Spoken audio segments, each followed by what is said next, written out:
Yes people, good morning, good afternoon, good evening to all of you. कैसे हैं सब लोग? होप सो आप सब लोग बहुत बढ़िया रहेंगे। मैं बता दूं, मैं भी बहुत अच्छा हूं। So good morning to all of you. एक बार बोल लो गुड मॉर्निंग सब लोग। कशिश, दानिश, जानवी, सक्षम, अर्जुन, करिश्मा,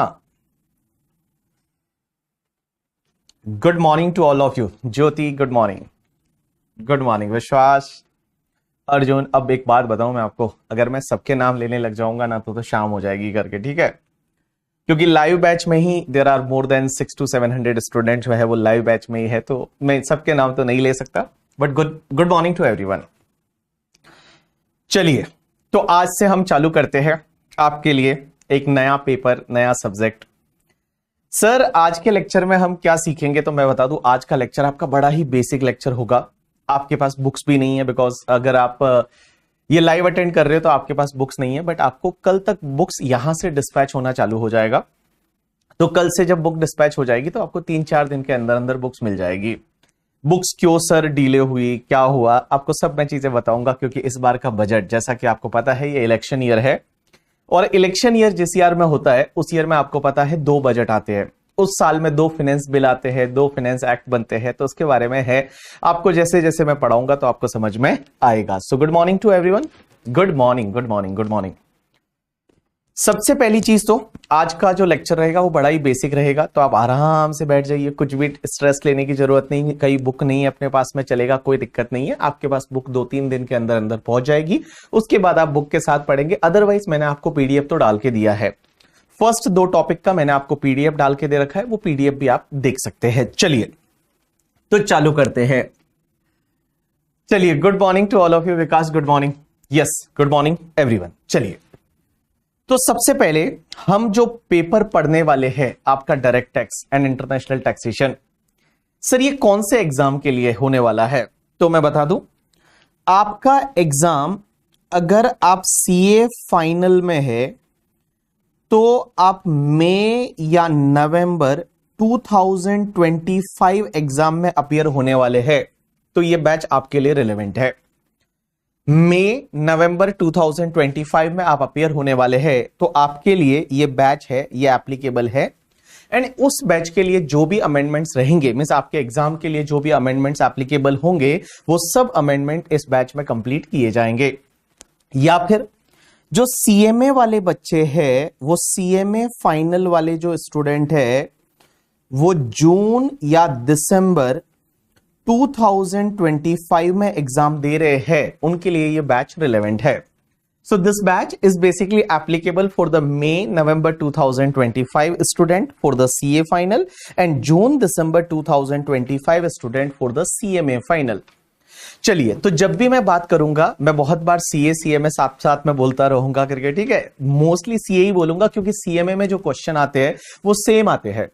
अभी अपन सिलेबस को लेके भी डिस्कस करेंगे, और जब अपन सिलेबस को लेके डिस्कस करेंगे तो मैं आपको बताऊंगा कि सीए का सिलेबस और सीएमए का सिलेबस है वो सेम है, कोई फर्क नहीं है। थोड़ा थोड़ा इत्तू इत्तू सा कहीं कहीं पे फर्क है, बाकी फर्क नहीं है। चलिए चालू करते हैं। और अगर मैं सीए फाइनल की बात करूं तो सीए फाइनल में गाइस, ये जो पेपर है direct tax and international taxation, ये आपका पेपर नंबर 4 है। आपके पास सीए फाइनल के 2 ग्रुप है। पहला ग्रुप है जिसमें आपका एफआर है, एएफएम है, ऑडिट है। दूसरे ग्रुप में आपका डीटी है, आईडीटी है, एंड एक तुम्हारा जो मल्टी डिसिप्लिनरी वाला सब्जेक्ट है वो है। तो ये जो पेपर है, पेपर नंबर 4 है, ये आपके सेकेंड ग्रुप में आता है और ये 100 मार्क का पेपर है। अब आपका क्वेश्चन ये रहेगा कि सर हमारा जो पेपर नंबर 4 है direct tax and international taxation, उसमें क्या 100 मार्क का पूरा डिस्क्रिप्टिव आता है या फिर उसमें आपको एमसीक्यू वगैरह भी आएगा? राइट आंसर इज, ये जो 100 मार्क का पेपर रहता है ना गाइस, इस 100 मार्क्स में से आपको 70 मार्क्स जो है वो तो आपका डिस्क्रिप्टिव आएगा, एंड 30 मार्क्स जो रहते हैं वो 30 मार्क्स आपके एमसीक्यूज है, वो एमसीक्यूज आएंगे। So 30 marks is dedicated to MCQ हर सब्जेक्ट में, अब तो ऐसा ही है। एंड 70 मार्क है वो आपका डिस्क्रिप्टिव आएगा। चलिए, अब अपन ये जो सब्जेक्ट है उसकी बात कर रहे हैं। 70 मार्क्स डिस्क्रिप्टिव, 30 मार्क्स एमसीक्यू। एक चीज समझना, ये जो 30 मार्क्स के एमसीक्यूज है ना, यहां से देख के ऐसा लगता होगा बहुत इजी रहेंगे, बट नहीं, एमसीक्यू इजी नहीं रहते। एमसीक्यू में मार्क्स उसी को मिलते हैं जिसका 100% कॉन्सेप्ट का क्लैरिटी है। जिसका कॉन्सेप्ट क्लैरिटी नहीं है उसको एमसीक्यू में मार्क्स नहीं मिलेंगे। तो मैं कभी भी जब स्टूडेंट को एनालाइज करता हूं, स्टूडेंट की बुक देखता हूं, या स्टूडेंट मुझे जब भेजते हैं सजेस्टेड आंसर या उन्होंने जो किया था वो क्या किया एग्जाम में, मैं हमेशा उसको इवेल्युएट करता हूं on the basis of MCQs के उसने एमसीक्यूज में कितना स्कोर किया है। अगर किसी स्टूडेंट ने एमसीक्यूज में 24 प्लस स्कोर किया है, इसका मतलब उसके कॉन्सेप्ट है वो सॉलिड है। मींस बहुत स्ट्रॉन्ग कॉन्सेप्ट होते तभी आप एमसीक्यू में मार्क्स ऑब्टेन कर सकते हैं। एंड अगर किसी का एमसीक्यू में मार्क्स कम है ना, इसका मतलब उसके कॉन्सेप्ट में दिक्कत है। तो किसी स्टूडेंट का अगर मेरे पास कॉपी आता है, वो बोलता है सर एमसीक्यू में मुझे 6 मार्क्स ही मिला है या 8 मार्क्स मिला है, मींस प्रॉब्लम आपके कॉन्सेप्ट में है। तो स्टूडेंट को मैं इवेल्युएट इसी बेसिस पे करता हूं कि उसका एमसीक्यू का कितना मार्क्स आया है। और मैं आपको बता दूं, अगर आपका एमसीक्यू स्ट्रॉन्ग करना है ना, तो आपके कॉन्सेप्ट स्ट्रॉन्ग होने चाहिए। और इस बैच में जब आप पढ़ोगे तो आपको हर चीज पे, हर लाइन पे बहुत अच्छे से ध्यान देना है। और कॉन्सेप्ट स्ट्रांग है, आपका एमसीक्यू स्ट्रांग होगा, और एमसीक्यू स्ट्रांग है तो भैया सीए फाइनल में पास होना इतना डिफिकल्ट भी नहीं है। एंड ये जो पेपर है डायरेक्ट टैक्स वाला, मैं आपको बता दूं, डायरेक्ट टैक्स वाला जो पेपर है, ये पेपर में ऐसा लोग बोलते हैं कि बहुत डिफिकल्ट है, ऐसा नहीं है। मैं आपको डे 1 पे बता रहा हूं, ये जो पेपर है ना, direct tax and international taxation, ये पेपर डिफिकल्ट नहीं है, ये पेपर वास्ट है। इसमें बहुत सारी चीजें हैं, जब आप पढ़ोगे तो आपको लगेगा कि आपका सीए फाइनल का फर्स्ट ग्रुप एक साइड में और सेकंड ग्रुप में आपका डायरेक्ट टैक्स है वो एक साइड में। तो ये पेपर बड़ा वास्ट है, ये है इजी। अगर आप ढंग से इसमें पढ़ाई करोगे तो आपका टारगेट होना चाहिए कि आपको मिनिमम 60 तो स्कोर करना ही है। और अगर 60 का आप टारगेट लेके चलोगे, 60 आप आराम से स्कोर कर सकते हो। और इस बार मैं बता दूं आपको, this time there are 3500 plus हमारे स्टूडेंट ऐसे जिनका 60 प्लस स्कोर हुआ है। और 60 प्लस स्कोर करना डायरेक्ट टैक्स में अपने आप बड़ी बात है। तो डायरेक्ट टैक्स में आपका टारगेट होना चाहिए कि आपका स्कोर है वो 60 प्लस तो होना ही चाहिए। अब आप बोलोगे सर डायरेक्ट टैक्स में क्या 100 आउट ऑफ 100 आते हैं क्या? आंसर इज डायरेक्ट टैक्स में नॉर्मली 100 आउट ऑफ 100 आज तक सीए की हिस्ट्री में किसी को नहीं आया। सीए की हिस्ट्री में जब से एग्जाम चालू हुआ था और अभी तक, सीए फाइनल की मैं बात कर रहा हूं, इसमें 100 आउट ऑफ 100 किसी को नहीं आया, नहीं आता है। कितना आता है मैक्सिमम? अगर मान लो आप पेपर अवार्ड लेना चाहते हो इंस्टीट्यूट से, इंस्टीट्यूट हर साल पेपर अवार्ड देती है कि जिसका सबसे हाईएस्ट मार्क्स होता है डायरेक्ट टैक्स में, उसको पेपर अवार्ड मिलता है, जिसको इंडिया का बेस्ट पेपर अवार्ड बोलते हैं। तो मैं बता दूं, यहां पे जो रेंज रहती है वो 80 से लेके और 90 की रेंज में, 80 से लेके 90 की रेंज में जो जिसको डीटी में मार्क्स मिलता है उसको पेपर अवार्ड मिलता है। Last time it was 86। इस बार की अगर मैं बात करूं, जो मई 2024 का रिजल्ट आया, मई 2024 में डायरेक्ट टैक्स में हाईएस्ट मार्क्स 90 है। 90 मार्क्स है। ऑल इंडिया रैंक 3 करके जो किरण करके स्टूडेंट है, उसके जो मार्क्स है वो 90 है। तो that is 90 is the highest. तो देखो, अपना तो बड़ा सिंपल रखना है करके, ठीक है, कि अपने को 60 प्लस स्कोर करना है, उसके ऊपर जितना भी आए वो बोनस है। तो 60 इज अवर टारगेट। चलिए, सबसे पहली चीज ये है कि हम इस पेपर में पढ़ने वाले क्या है। तो आज का जो डिस्कशन रहेगा वो डिस्कशन बेसिक डिस्कशन है। तो आज इस पेपर में पढ़ने वाले क्या है वो मैं आपको समझाने वाला हूं कि क्या क्या हम इस पेपर में पढ़ेंगे। क्योंकि अगर आप कोई भी चीज चालू कर रहे हो तो एटलीस्ट उसका नॉलेज तो होना चाहिए ना, हम पढ़ क्या रहे हैं, पढ़ने वाले क्या है। अगले 70 डेज आप मेरे साथ में रहने वाले हो। अगले 70 डेज के लिए मैं आपको बहुत सारे क्वेश्चन पूछने वाला हूं, आप मेरे से बहुत सारे क्वेश्चन पूछने वाले हो। आप ये सब्जेक्ट सीखना चाहते हो, तो सबसे पहले समझना यह है कि इस पेपर में हम पढ़ने वाले क्या है। तो चलिए, सबसे पहले मुझे यह बताइए, यहां पे लिखा हुआ है कि हम डायरेक्ट टैक्स लॉ पढ़ने वाले हैं। सबसे पहली चीज मुझे एक बात बताइए कि हम लॉ पढ़ने वाले हैं या हम एक्ट पढ़ने वाले हैं। मुझे बता दीजिए, एक्ट और लॉ में फर्क क्या होता है? फटाफट लिख लीजिए, एक्ट और लॉ में फर्क क्या होता है। क्या यहां तो लिखा हुआ है डायरेक्ट टैक्स लॉ पढ़ने वाले हैं, पेपर का नाम है direct tax laws and international taxation, तो हम लॉज पढ़ने वाले हैं। अगर मैं सीएमए की बात करूं तो सीएमए वालों में भी लिखा हुआ है पेपर नंबर 15 में डायरेक्ट टैक्स लॉज पढ़ने वाले हैं। तो मुझे बताइए, लॉ और एक्ट में क्या फर्क है? हम लॉ पढ़ेंगे या एक्ट पढ़ेंगे? बता दीजिए मेरे नन्हे मुन्ने बच्चों, फटाफट। तो किसी ने बोला act is a bare act and law is, Ajit, Saif भाई, हर्ष भाई। किसी ने बोला लॉ एक्ट का पार्ट होता है, किसी ने बोला when law is passed by parliament तो वो एक्ट बन जाता है, ये लक्ष्य ने बोला है। किसी ने बोला लॉ इज ब्रॉडर टर्म, या act is bare act. Very good. तो हमारे बहुत सारे बच्चों ने जो आंसर किया है भाई साहब, क्या बताएं हम आपको। Law when passed by parliament then it's become act, क्या नॉलेज है। चलिए, तो हम लॉ पढ़ने वाले हैं या एक्ट पढ़ने वाले हैं, तो राइट आंसर इज, सब्जेक्ट का नाम है डायरेक्ट टैक्स लॉस। तो पहली चीज तो ये क्लियर है, हम लॉस पढ़ने वाले हैं, सिर्फ एक्ट नहीं पढ़ने वाले। तो लॉ और एक्ट में क्या फर्क है मैं आपको बता दूं। देखो, ये जो है ना law is a broader term, this is law, ये है लॉ है। इसके अंदर एक्ट भी आता है, इसके अंदर इससे रिलेटेड रूल्स रहेंगे वो भी आएंगे, जो भी तुम्हारे नोटिफिकेशन रहते हैं वो भी आते हैं, जो तुम्हारे सर्कुलर रहेंगे वो भी आएंगे, जो तुम्हारे केस लॉज है वो भी आएंगे। इन सबका जब आप कंबाइन स्टडी करते हो तो हम बोलते हैं आप लॉ पढ़ रहे हो। देखो, एक्ट जो होता है ना, act is a part of the law. In simple word guys, ये जो एक्ट है ना, इंडियन क्रिकेट टीम में Rohit Sharma is a act. उसके बाद रूल्स में Virat Kohli is a rules. उसके बाद नोटिफिकेशन सर्कुलर ऋषभ पंत है, केएल राहुल है, जसप्रीत बुमराह है, वो सब तुम्हारे नोटिफिकेशन सर्कुलर हुए। फिर केस लॉज है, मान लो आर अश्विन है या और भी कोई बुमराह वगैरह, वो क्या बोलते हैं सामी वगैरह है, वो सब केस लॉज है।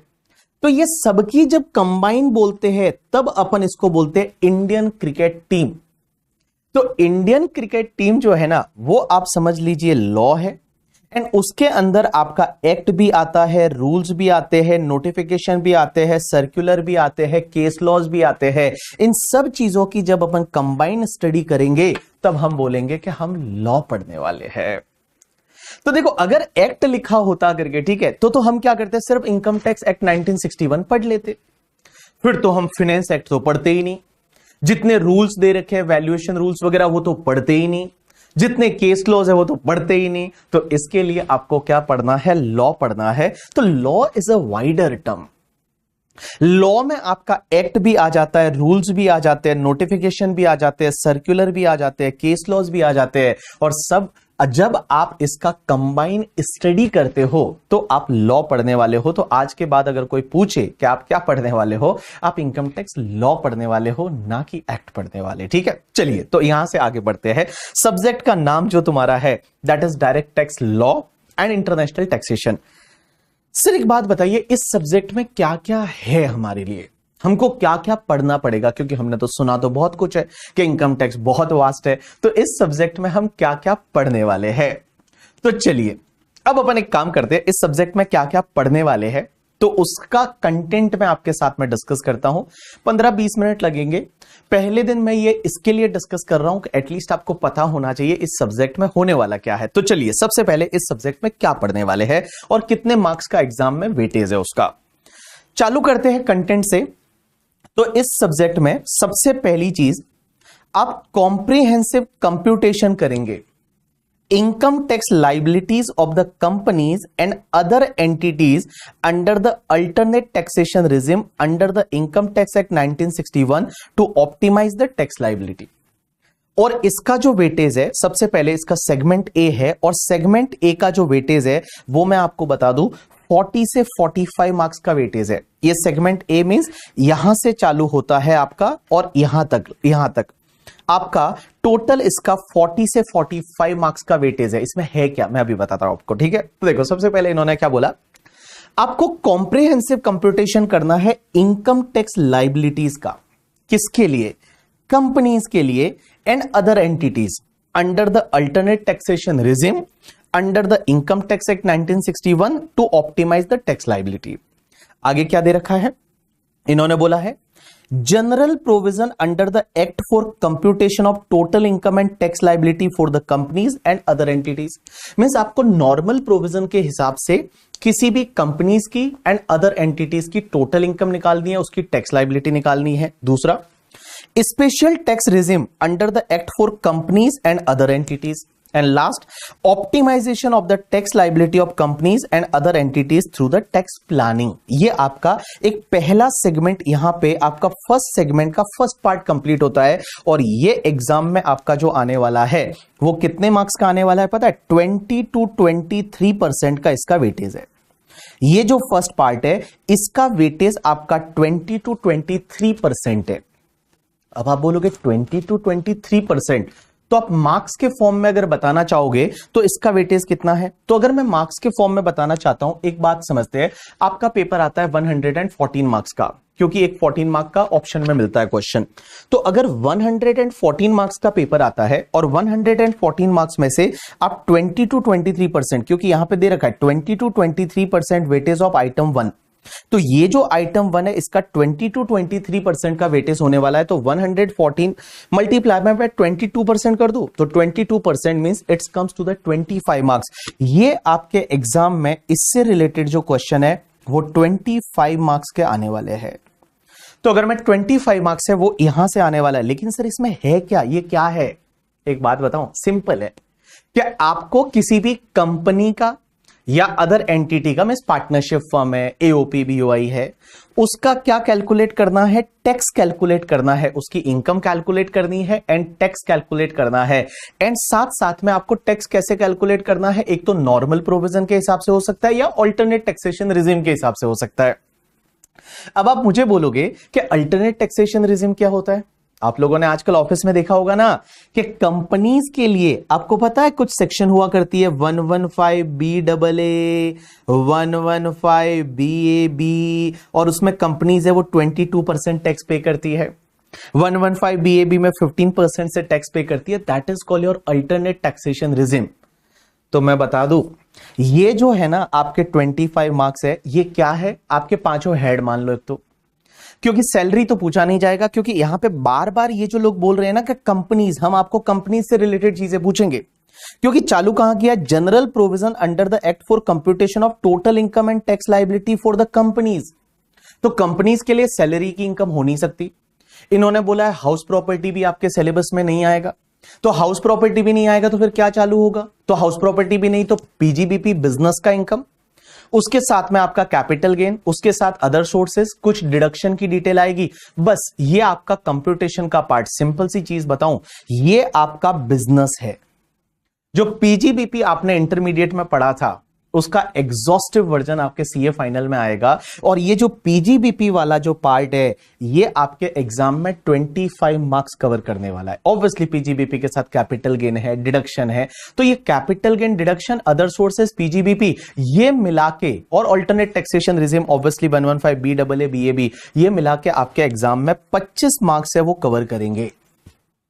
एंड मैं आपको बता दूं एक इंटरेस्टिंग सी बात कि ये से जो क्वेश्चन आएगा ना, इस सेगमेंट से जो क्वेश्चन आएगा उसमें पहला क्वेश्चन आएगा 14 मार्क का, वो आपका कंपलसरी क्वेश्चन रहेगा। पहला क्वेश्चन आएगा 14 मार्क का एंड वो आपका कंपलसरी क्वेश्चन रहेगा। तो आप समझिए पहली चीज तो क्या आपका एक तो मैंडेटरी क्वेश्चन आने वाला है पीजीबीपी से, एंड वो आपका 14 मार्क्स देने वाला है, और पहला ही क्वेश्चन रहेगा और मैंडेटरी क्वेश्चन रहेगा, ऑप्शन नहीं है। ऐसा नहीं है कि इसको ऑप्शन में छोड़ के अपन कुछ और कर सकते, नहीं, ये सेगमेंट आपको सबसे अच्छे से स्ट्रांगली करना पड़ेगा, पीजीबीपी वाला पार्ट।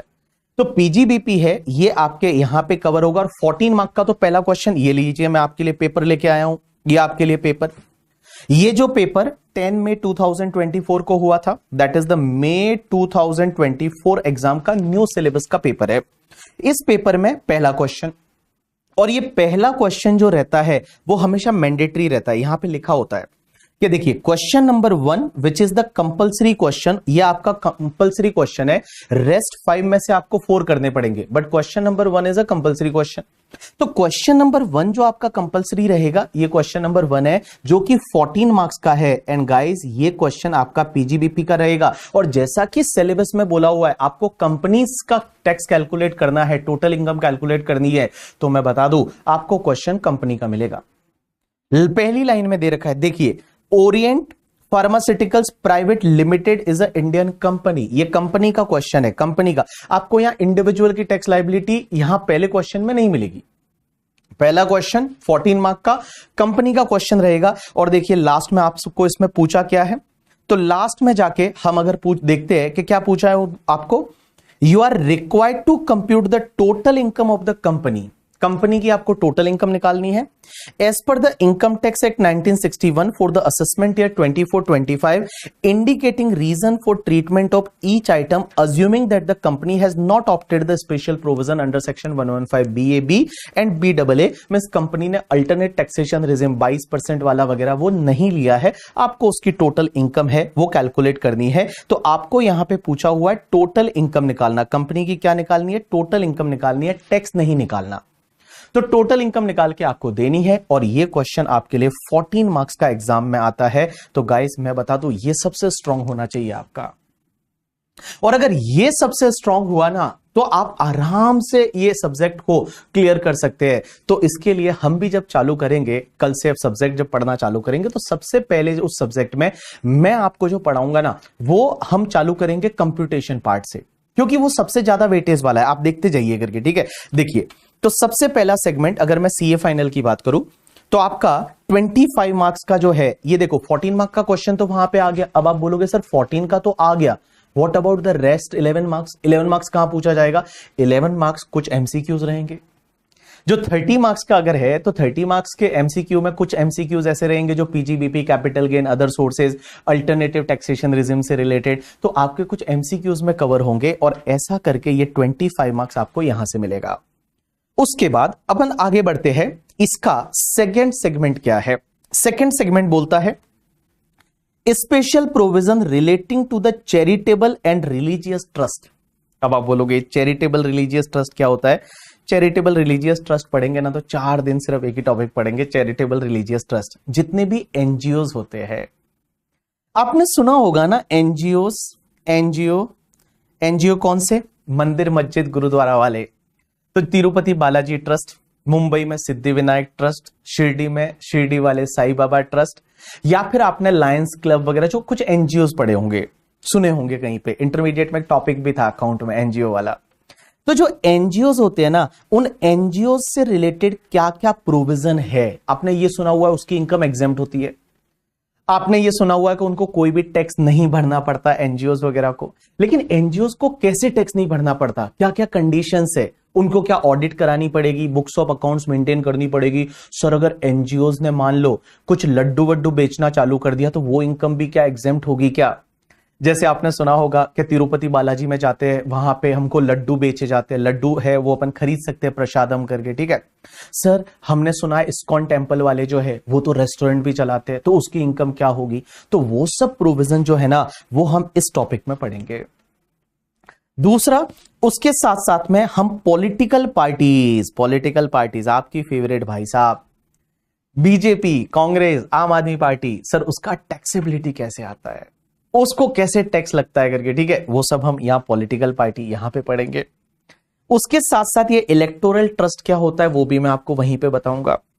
उसके साथ साथ में बिजनेस ट्रस्ट है, सिक्योरिटाइजेशन ट्रस्ट है, and investment fund and other fund and trust, इसकी जो टैक्सेबिलिटी है वो हम यहां पे पढ़ेंगे। आपको लग रहा होगा सर ये बिजनेस ट्रस्ट क्या है, सर बिजनेस ट्रस्ट, यहां पे वर्ड यूज हो रहा है बिजनेस ट्रस्ट। हम तो सर नन्हे मुन्ने बालक है, हम तो इंटरमीडिएट क्लियर करके आए हैं, सर आप बता दो ये बिजनेस ट्रस्ट क्या है, बताएंगे आपको। ये सिक्योरिटाइजेशन ट्रस्ट क्या है, इन्वेस्टमेंट ट्रस्ट क्या है, बट बहुत ही सिंपल से टॉपिक है, एक दो दिन में ये टॉपिक कंप्लीट हो जाएंगे और आपको बहुत ज्यादा मार्क्स देंगे। बिजनेस ट्रस्ट क्या होता है, चलो आपने पूछा तो मैं बता ही देता हूं। एक बात बताओ, हम लोग बिजनेस ट्रस्ट की अगर मैं बात करूं तो बिजनेस ट्रस्ट क्या होता है, आप लोगों ने कभी किसी मॉल गए होंगे या शॉपिंग कॉम्प्लेक्स गए होंगे, या आपने कभी कभी ऐसे कमर्शियल बिल्डिंग देखी होगी, ऐसे लंबी चौड़ी बिल्डिंगें होती है ना, कमर्शियल बिल्डिंग, तो आपको एक बार तो ऐसा लगा होगा ना कि शायद यार इसमें हमारी प्रॉपर्टी होती ना तो मजा आ जाता। आपने ये सुना कि नहीं सुना? मतलब आप सोचते होगे, मैं तो सोचता हूं, मैं तो जब भी किसी मॉल जाता हूं ना या कोई कमर्शियल बिल्डिंग है तो वो उसको देख के मुझे लगता है कि यार इसमें अगर अपनी प्रॉपर्टी होती ना और उसको अपन देते रेंट पे और उससे अपन कमाते भाड़ा, तो भाई साहब क्या मजा आ जाता करके। ठीक है, आपको ये फील आता है या नहीं आता? राइट आंसर सर आता है। सब लोगों को ये फील आता है, मजा आ जाता, घर पे सोते रहते, सीए ये नहीं करते, भाड़ा आता और अपन कमा लेते। अब सोचो, हमको लगता तो है कि ऐसा होना चाहिए, बट अपने पास पैसा है कहां? अपन गरीब जनता, अपन स्टाइपेंड पे जीने वाले लोग, हमारे महीने में हर महीने कितना आता है? 3,000 4,000 आपके पास आता है। क्या आप कोई प्रॉपर्टी खरीद सकते हैं? मॉल में, किसी शॉपिंग कॉम्प्लेक्स में क्या आप प्रॉपर्टी खरीद सकते हैं? आंसर इज नो, इतना पैसा ही नहीं है अपने पास। लेकिन गाइस, एक कॉन्सेप्ट आया बिजनेस ट्रस्ट, और ये बिजनेस ट्रस्ट का कॉन्सेप्ट है ना, ये सिंगापुर से आया था। सिंगापुर में बिजनेस ट्रस्ट बहुत काफी पहले से फेमस है, और बिजनेस ट्रस्ट का कॉन्सेप्ट है वो सिंगापुर से आया। आज की डेट में आपके पास में अगर मान लो 500 रुपए है ना, तो भी आप प्रॉपर्टी खरीद सकते हो। आप बोलोगे सर 500 रुपए तो भी हम प्रॉपर्टी खरीद सकते हैं? Answer is yes. कैसे खरीदेंगे 500 रुपए में? आपको कुछ नहीं खरीदना करना, मार्केट में बहुत सारे बिजनेस ट्रस्ट है, और इंडिया में मैं बताऊं 2 तरह के बिजनेस ट्रस्ट है जिसको सेबी अप्रूवल देती है। एक को बोलते हैं रिट, REIT, और एक को बोलते हैं INVIT। REIT का मतलब जिसको रिट बोलते हैं, writ means real estate investment trust, and INVIT means infrastructure investment trust. Writ means real estate investment trust and INVIT means infrastructure investment trust. आपने ना एक बात बताओ, आप कहीं गए होंगे तो आपने ये ऐसी बिल्डिंगें देखी होगी, जैसे आपका embassy office park, embassy office park, embassy office park. ये जो एम्बेसी ऑफिस पार्क है ना, ये तुम्हारा एक रिट है, रियल एस्टेट इन्वेस्टमेंट ट्रस्ट, और ये बैंगलोर बेस एक कंपनी है, और बैंगलोर बेस ये रिट है। और इन्होंने क्या किया हुआ है पता है तुमको? ये बड़ी बड़ी कमर्शियल बिल्डिंग, आप अगर बैंगलोर में रहोगे तो आपने इसके बारे में जरूर देखा होगा, एम्बेसी ऑफिस पार्क करके, इसकी बड़ी बड़ी कमर्शियल बिल्डिंग्स है। और अब आपको अगर इस बिल्डिंग में इन्वेस्ट करना है, आपको कुछ नहीं करना, मार्केट में जाके, और आप एक काम करिए, मार्केट में जाके और आप इसकी यूनिट खरीद लीजिए, आप प्रॉपर्टी खरीद लेंगे, और उससे जो भी रेंटल आएगा उसमें आपका जो शेयर आएगा आपको हर साल मिलता जाएगा। तो आज की डेट में रिट के थ्रू जो है वो आप जो है रिट के थ्रू है, वो रिट के थ्रू क्या कर सकते हैं? प्रॉपर्टी में इन्वेस्ट कर सकते हैं। That concept is called business trust. बड़ा ही इंटरेस्टिंग कॉन्सेप्ट है। आप बोलोगे सर रिट का, जैसे आप ये बता रहे हो एम्बेसी ऑफिस पार्क, तो एम्बेसी ऑफिस पार्क का शेयर अगर हमको खरीदना है या उसकी यूनिट खरीदनी है तो कितने में मिलेगी? तो देखो, embassy office park share price, writ का शेयर प्राइस क्या चल रहा है? 368 रुपीज चल रहा है। जिस दिन मैं ये देख रहा हूं उस दिन इसका जो शेयर है वो 368 रुपीज है, वो आपको चल रहा है, और 368 रुपीज चल रहा है इसका। अगर आप 52 वीक हाई देखोगे तो 399 तक गया था, 52 वीक लो है वो 281 है, और इसकी डिविडेंड यील्ड अगर आप देखोगे तो 6% की डिविडेंड यील्ड है। मींस उसमें आपकी जो प्रॉपर्टी, आप उसके ओनर बन जाओगे ना। आपके पास अगर 368 रुपीज है, आप किसी भी प्रॉपर्टी के ओनर बन गए, आपका ओनरशिप हिस्सा तो है ही है उस इमूवेबल प्रॉपर्टी में, और उसका जो रेंट आता है वो आपको फिर डिविडेंड के फॉर्म में वगैरह आपको मिलता है। तो यहां पे आप देखोगे कि डिविडेंड यील्ड ही आपकी 6% तो बैठ रही है। तो जो रेंट आता है फिर वो क्या करते हैं, हर साल आपको बांट देते हैं। तो इससे रिलेटेड टैक्सेबिलिटी जो हम पढ़ेंगे वो पढ़ेंगे कहां पे? बिजनेस ट्रस्ट वाले टॉपिक में। Guys yes, it is like a mutual fund, it is like a mutual fund. But mutual fund क्या होता है? वो इन्वेस्ट किस में करता है? म्यूचुअल फंड इन्वेस्ट करता है शेयर्स में, सिक्योरिटीज में इन्वेस्ट करता है करके, ठीक है, पेपर्स में इन्वेस्ट करता है। पेपर्स का मतलब जो क्या बोलते हैं, गवर्नमेंट बॉन्ड्स वगैरह होता है, उसमें इन्वेस्ट करता है। और ये किस में इन्वेस्ट करता है? ये इन्वेस्ट करता है प्रॉपर्टीज में। तो it is like a mutual fund जैसा ही ये फंडा रहता है करके, ठीक है। चलिए, उसके बाद में एक कॉन्सेप्ट आएगा सिक्योरिटाइजेशन ट्रस्ट। अब आप बोलोगे सर सिक्योरिटाइजेशन ट्रस्ट क्या होता है? ये आपने पढ़ा हुआ है, कहां पढ़ा हुआ है पता है? ये आपने पढ़ा हुआ है आपके AFM में। AFM का जो आपका पेपर है, पेपर नंबर 2, उसमें आपने पता है एक कॉन्सेप्ट पढ़ा था सिक्योरिटाइजेशन का। उसमें क्या होता है कि एक बैंक होती है, वो बैंक है वो सब पैसा दे देती है लोगों को लोन में। अब बैंक के पास कुछ पैसा ही नहीं बचा आगे लोन बांटने के लिए, तो बैंक क्या करती है, बैंक बेसिकली करती क्या है कि बैंक किसी सिक्योरिटाइजेशन ट्रस्ट को वो जो लोन है, loan is asset for the bank, वो असेट को एज इट इज लमसम पैसे में बेच देती है और बैंक के पास बहुत सारा पैसा आ जाता है और बैंक क्या करती है, वापस से वो जो है वो लोन देना चालू करती है। आपका एक सरफेसी एक्ट हुआ करता था, जब लॉ हुआ करता था अपने सिलेबस में, तो पहले एक सरफेसी करके एक एक्ट हुआ करता था, दैट इज कॉल्ड सिक्योरिटाइजेशन। तो जो ये सिक्योरिटाइजेशन है ना, वो सिक्योरिटाइजेशन वाला कॉन्सेप्ट है, उसकी टैक्सेबिलिटी क्या रहेगी वो भी हम सीखेंगे। उसके साथ साथ में इन्वेस्टमेंट फंड, ओ भाई साहब ये इन्वेस्टमेंट फंड क्या होते हैं, investment fund, investment fund, investment fund किसी ने नाम सुना, इन्वेस्टमेंट फंड क्या होते हैं सर, इन्वेस्टमेंट फंड क्या होते हैं, बताओ बताओ बताओ, इन्वेस्टमेंट फंड क्या होते हैं, सुना इन्वेस्टमेंट फंड क्या होता है। आज अपन बेसिक डिस्कशन कर रहे हैं कि हम पढ़ेंगे क्या क्या। Investment fund, AMF, AIF, Danish बोल रहे वीसीपी, श्रेया बोल रही है एआईएफ, आंसर इज यस। देखो इन्वेस्टमेंट फंड क्या होते हैं ना, पता है आपने सुना होगा AIF, alternate investment fund, alternate investment fund जिसको एआईएफ बोलते हैं, एआईएफ कैटेगरी 1, कैटेगरी 2 ऐसा सुना, या हेज फंड, हेज फंड भी आ सकता है इन्वेस्टमेंट फंड में, corporate venture capitalist, managing fund of HNI, yes yes, AIF alternate investment fund, ये होते हैं इन्वेस्टमेंट फंड। ये क्या करते हैं पता है, जैसे लोगों से ये पैसे ले लेते हैं और पैसे लेने के बाद वो जो पैसे है, जैसे जो एचएनआई लोग होते हैं, HNI high net worth individual, high net worth individual किसको बोलते हैं, वो अलग अलग उसकी डेफिनेशन अलग अलग लोग अलग अलग तरीके से इंटरप्रेट करते हैं।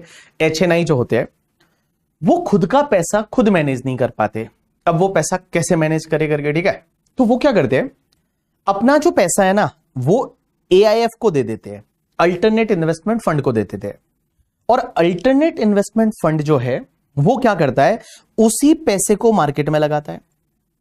हो सकता है वो शेयर मार्केट में लगाए, हो सकता है वो हेजिंग का स्ट्रेटेजी फॉलो करे, हो सकता है वो कहीं और लगाए, स्टार्टअप में लगाए, आपने देखा होगा स्टार्टअप फंड वगैरह करके, ठीक है, आपने देखा होगा स्टार्टअप फंड वगैरह। तो जो ये लोग होते हैं, जो एचएनआई पैसा किसको दे देते हैं, एआईएफ को दे देते हैं, इन्वेस्टमेंट फंड को दे देते हैं। एंड इन्वेस्टमेंट फंड क्या करता है, उस पैसे को जो है वो स्टार्टअप्स में लगाता है, या फिर शेयर मार्केट में लगाता है, या कोई गवर्नमेंट पेपर्स में लगाता है, और जो भी इनकम आता है उसमें क्या होता है, ये एआईएफ अपना कट ले लेता है, कट जिसको बोलते हैं हर्डल रेट वगैरह, आपने सुना होगा ऐसा, जो लोग फाइनेंस में इंटरेस्टेड है उनको थोड़ा पता रहेगा करके, ठीक है, एक होता है कैरी और एक होता है मतलब लाइक हर्डल रेट वैसा। तो जो क्या होता है उसमें ये लोग अपना कुछ ना कुछ शेयर काट लेते हैं और बाकी वाला पैसा वापस इस एचएनआई को दे देते हैं, that concept is called investment fund, उस कॉन्सेप्ट को इन्वेस्टमेंट फंड बोलते हैं। अब आपको लगेगा क्या हम भी इन्वेस्टमेंट फंड में इन्वेस्ट कर सकते हैं क्या, राइट आंसर इज, देखो इन्वेस्टमेंट फंड में इंडिया में अगर इन्वेस्ट करना है ना तो मिनिमम कैप जो रहती है वो 1 करोड़ की रहती है, क्या मिनिमम आपको 1 करोड़ रुपया या उससे ज्यादा का इन्वेस्टमेंट करना पड़ता है। तो आप जो है आप उसमें जो है वो कोई ऐसा छोटा सा 10 रुपया 20 रुपया 50 रुपया 100 रुपया इन्वेस्ट नहीं कर सकते, you need at least 1 crore rupees का कैपिटल। यहां पे मिनिमम आपका 1 करोड़ का जो है वो सेबी के हिसाब से रूल है, और मिनिमम जो है वो 1 करोड़ आपको इन्वेस्टमेंट करना पड़ता है इन द इन्वेस्टमेंट फंड करके, ठीक है।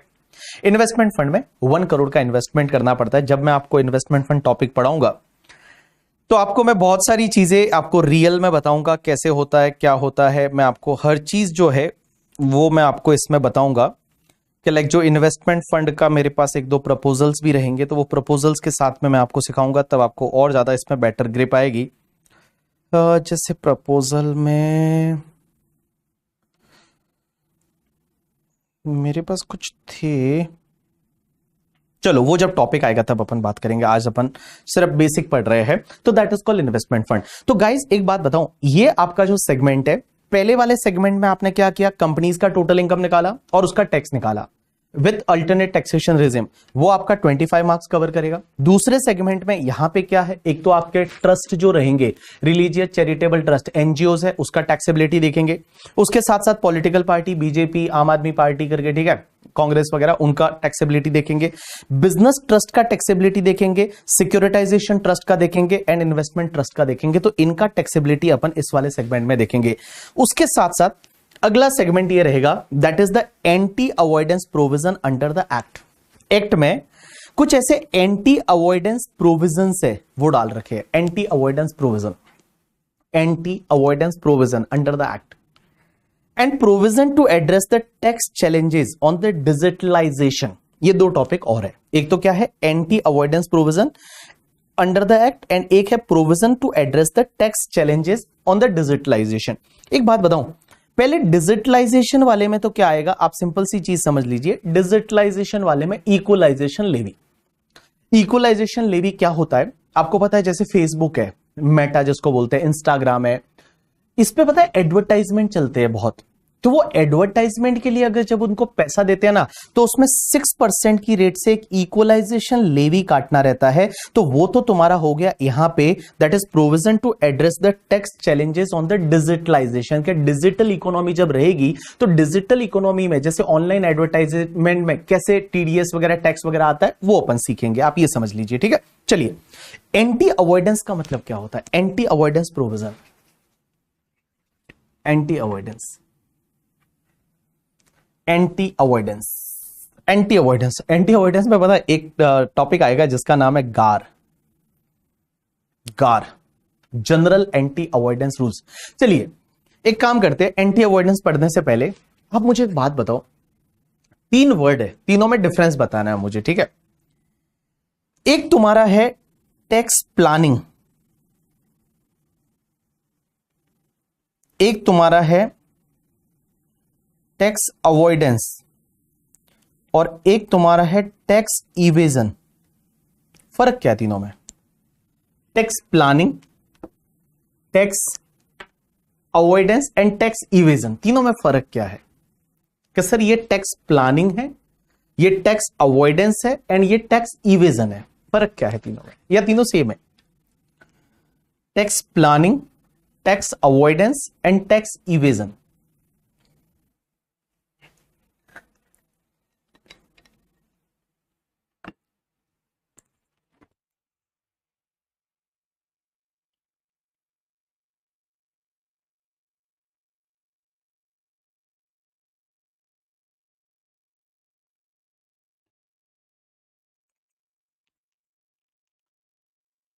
चलिए, tax planning, tax avoidance and tax evasion, क्या मीनिंग है तीनों का।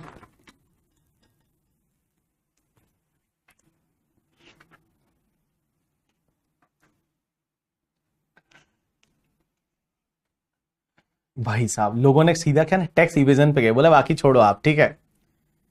टैक्स इवेजन जाते हैं, टैक्स की चोरी करना, बस यही हमारे खून खून में है करके, ठीक है, हमारे खून खून में ऐसे ही बोलते हैं। इवेजन मीन्स टैक्स की चोरी करना, वेरी गुड। चलिए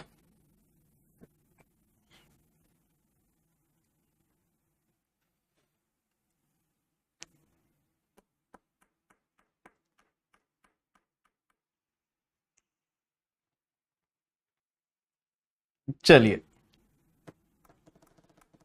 चलिए, वेरी गुड, बहुत सारे लोगों ने बहुत अच्छे से आंसर किया, रिया बहुत अच्छे से सब लोगों ने आंसर किया, सैल्यूट टू यू एवरीवन। और भाई साहब अच्छा लगता है जब तुम आंसर करते हो, तो तुम ऐसा ये टू वे कम्युनिकेशन है, ठीक है। लाइव बैच का फायदा यही है कि आप लोग लिखोगे, मैं आपका रीड करूंगा और मैं फिर आपको बताऊंगा। चलिए, मैं आपको अगर बताना चाहूं, अपन एक एक चीज का एग्जांपल लेंगे, क्योंकि बार बार ये मैं आपको डे 1 पे इसलिए बता रहा हूं क्योंकि ये बार बार चीजें आएगी कि ये टैक्स प्लानिंग स्ट्रेटेजी है, टैक्स अवॉइडेंस है, टैक्स इवेजन है। तो चलिए, सबसे पहले अगर मैं टैक्स प्लानिंग की बात करता हूं, टैक्स प्लानिंग, प्लानिंग का मतलब होता है बेस्ट वे में डिडक्शन का, एग्जेम्पशन का बेनिफिट लेना, जो लॉ मेकर्स का इंटेंशन है उसके accordingly, that is called your tax planning. तो tax planning means best possible manner में, बेस्ट पॉसिबल वे में जितने भी आपके डिडक्शन है, जैसे एटीसी, एटीडी, ये सब डिडक्शन है या जो भी एग्जेम्पशन होती है उसका यूज करना, that is called your tax planning. जैसे आपको जो है 115BAA में बोला है कि कंपनी 22% टैक्स पे कर सकती है, वो बेनिफिट लेना इज द टैक्स प्लानिंग। आपने अगर 80C का डिडक्शन लिया, 80G का डिडक्शन लिया genuinely, that is called your tax planning. तो मैंने क्या बोला कि बेसिकली जो बेस्ट वे में एग्जेम्पशन डिडक्शन के बेनिफिट लेना और जो लॉ मेकर्स का इंटेंशन है उसके अकॉर्डिंगली करना, that is called your tax planning. अब अपन चलते हैं सबसे पहले टैक्स इवेजन पे, क्योंकि सबसे पहले इन्होंने यही बोला था टैक्स इवेजन। टैक्स इवेजन का मतलब होता है टैक्स की चोरी करना, टैक्स की चोरी करना, चोरी करना, चोरी चोरी चकारी करना करके, ठीक है, that is called tax evasion. और ये टैक्स इवेजन है, टैक्स की चोरी करना। कैसे टैक्स की चोरी कर सकते हैं? जैसे मान लो आपने सेल्स को रिकॉर्ड ही नहीं किया, सेल से उसको रिकॉर्ड नहीं किया, आपका सेल हुआ था बट चुपके से आपने सेल का बिल ही रिकॉर्ड नहीं किया, टैक्स की चोरी कर ली, दैट इज टैक्स इवेजन। या फिर आपने क्या किया, परचेज है उसकी डमी परचेज डाल दी, आपने डमी परचेज डाल दी, डमी खर्चे डाल दिए। होता है ना बहुत बार, अपन आपका क्लाइंट आपके ऑफिस में जब रिटर्न फाइल कराने आता है तो आप क्या करते हैं, डमी खर्चे डाल देते हो। ऐसे ही चलो चाय का खर्चा, ड्राइवर का खर्चा, कैश का बैलेंस कितना पड़ा है, यही पूछते हैं क्लाइंट को। अरे सर कैश का बैलेंस 10 लाख पड़ा है, क्या करे 10 लाख को करके, ठीक है, तो कुछ भी डमी खर्चे डाल दिए, this is called tax evasion. या फिर आपने क्या किया कि एटीसी में कुछ भी डिडक्शन डाल दिया, क्या हमने तो 5 इयर्स एफडी बनाई है बट आपने बनाई नहीं 5 इयर्स एफडी, तो वो ले लिया, तो that is called your tax evasion. तो टैक्स इवेजन का मतलब होता है कि भाई गलत करना, चोरी करना करके, ठीक है, आप लॉ के हिसाब से नहीं कर रहे हो, ये आप चोरी कर रहे हो, that is called tax evasion. अगर आप टैक्स इवेजन करते हो ना तो इसके रिलेटेड ऑलरेडी प्रोविजन बहुत सारे लॉ में है, लॉ में बहुत सारे प्रोविजन है, और लॉ में बहुत सारे प्रोविजन है जहां पे आपको पकड़े जाओगे, आपको जेल हो सकती है करके, ठीक है, डंडे मारे जाएंगे वहां पे जेल में ले जाके, तो टैक्स इवेजन नहीं करना चाहिए, इट इज नॉट एडवाइसेबल। एक जो वर्ड आता है ना टैक्स अवॉइडेंस, टैक्स अवॉइडेंस बड़ा इंटरेस्टिंग पॉइंट है, बताया आपको। टैक्स अवॉइडेंस क्या है कि देखो लॉ में रहते हुए, मतलब under the, you can say that the four corner of the law, आप लॉ के अंदर हो, लॉ के अकॉर्डिंगली काम कर रहे हो, बट आप लॉ को मिसयूज कर रहे हो। आप क्या कर रहे हो पता है तुमको, आप लॉ के अंदर रह के काम कर रहे हो बट आप लॉ को मिसयूज कर रहे हो, that is called your tax avoidance.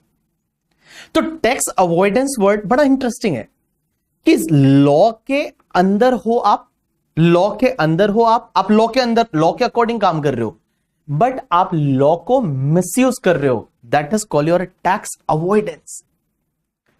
इसको अपन सिंपल वर्ड में ये बोल सकते हैं कि लॉ के मजे लेना करिए, ठीक है, मींस कुल मिला के आप लॉ के मजे ले रहे हो, लॉ के जितने भी लूपहोल्स है उसको आप यूज कर रहे हो, that is called tax avoidance.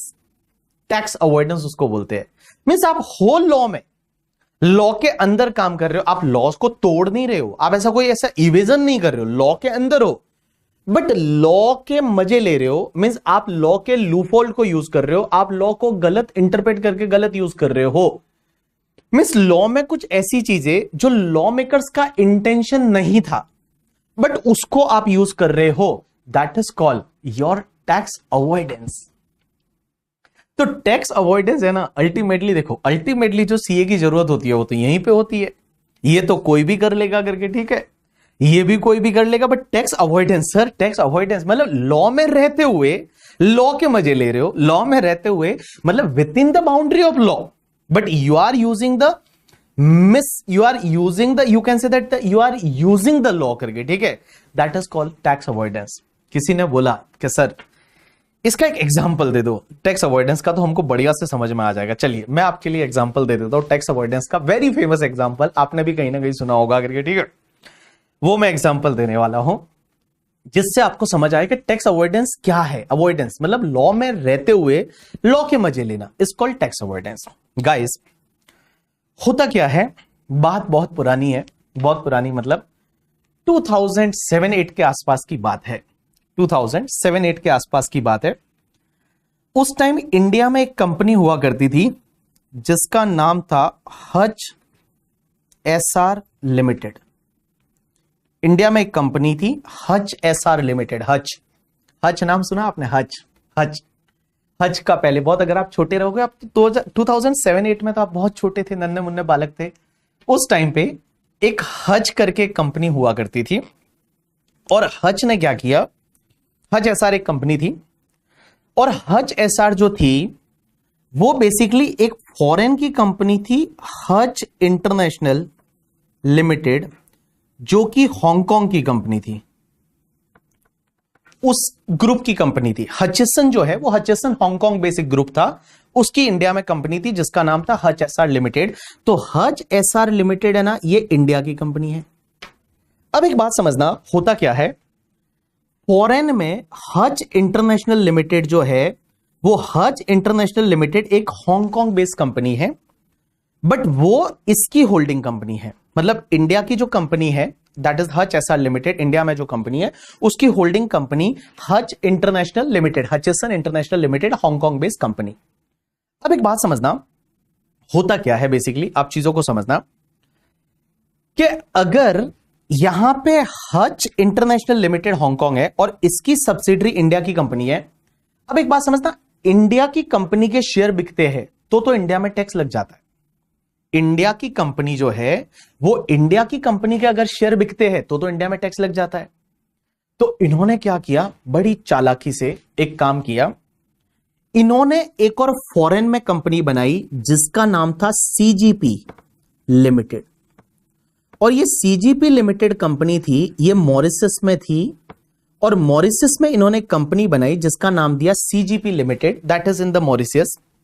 अब एक बात समझना, हुआ क्या, हज इंटरनेशनल लिमिटेड 100% होल्डिंग कंपनी बन गई सीजीपी की, एंड सीजीपी के पास में शेयर्स थे इंडियन कंपनी के।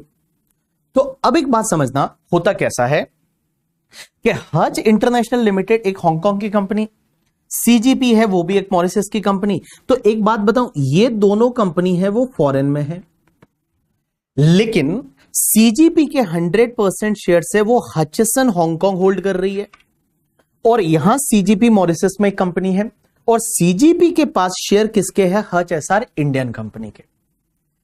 तो देखो, दो फॉरेन कंपनी हो गई, हज is a foreign company, CGP is also a foreign company, ये दोनों 100% होल्डिंग सब्सिडरी है और इसकी सब्सिडरी इंडिया में है जिसका नाम है हज एसआर लिमिटेड इंडिया। अब होता क्या है करके, ठीक है, अब होता क्या है कि ये जो हचिसन इंटरनेशनल ग्रुप है, इसको इंडिया का बिजनेस बेचना था, इसको इंडिया का बिजनेस बेचना था, ये हच वाला इंडिया का बिजनेस बेचना था। लोगों को बोला कि अपनी अपनी बोली लगाइए, तो बहुत सारे लोगों ने उसके लिए बिड लगाई और इसकी बिड जीत जाती है एक फॉरेन की कंपनी, नीदरलैंड बेस्ड कंपनी जिसका नाम था वोडाफोन इंटरनेशनल लिमिटेड। और यह कंपनी जो है वो नीदरलैंड बेस्ड कंपनी थी, वोडाफोन इंटरनेशनल नीदरलैंड की कंपनी। अब आप समझिए कि वोडाफोन है वो नीदरलैंड की कंपनी है, अब वो इंडियन बिजनेस को खरीदना चाहती है। अब ये दो तरीके से इसको बेच सकते थे, या तो क्या करते कि सीजीपी के पास में इंडियन कंपनी का जो शेयर है वो सीजीपी शेयर वोडाफोन को बेच देती, एक तो ये तरीका हो सकता था। भाई आप समझना, सीजीपी के पास में ये जो हज एसआर के शेयर है उसका 67% कुछ होल्डिंग था इनके पास, बाकी एसआर ग्रुप के पास था। तो ये इसके शेयर इंडियन इसको बेच दे, लेकिन उस पर तो इंडिया में टैक्स लग जाएगा। आप समझिए, अगर इंडियन कंपनी के शेयर बिकते हैं, क्योंकि सेक्शन 9 होती है अपने यहां इनकम टैक्स में, और सेक्शन 9(1) की 1 बोलती है कि अगर आप इंडियन असेट बेच रहे हो तो इंडिया में टैक्स लग जाएगा। तो इन्होंने दिमाग लगाया, हज ग्रुप ने क्या किया, जो हज इंटरनेशनल लिमिटेड था, इन्होंने सीजीपी के शेयर जो थे वो सीजीपी के शेयर वोडाफोन को बेच दिए। आप सोचिए कि यहां पे हांगकांग बेस्ड कंपनी मॉरिशस की कंपनी के शेयर है वो नीदरलैंड की कंपनी को बेच रहा है। मतलब इंडियन कंपनी के शेयर इंटैक्ट है, इंडियन कंपनी के जो शेयर है वो इंडियन कंपनी के शेयर है वो इंटैक्ट है, मतलब इंडियन कंपनी के शेयर पहले भी सीजीपी के पास थे, अभी भी सीजीपी के पास है, इंडियन कंपनी के शेयर नहीं बिके।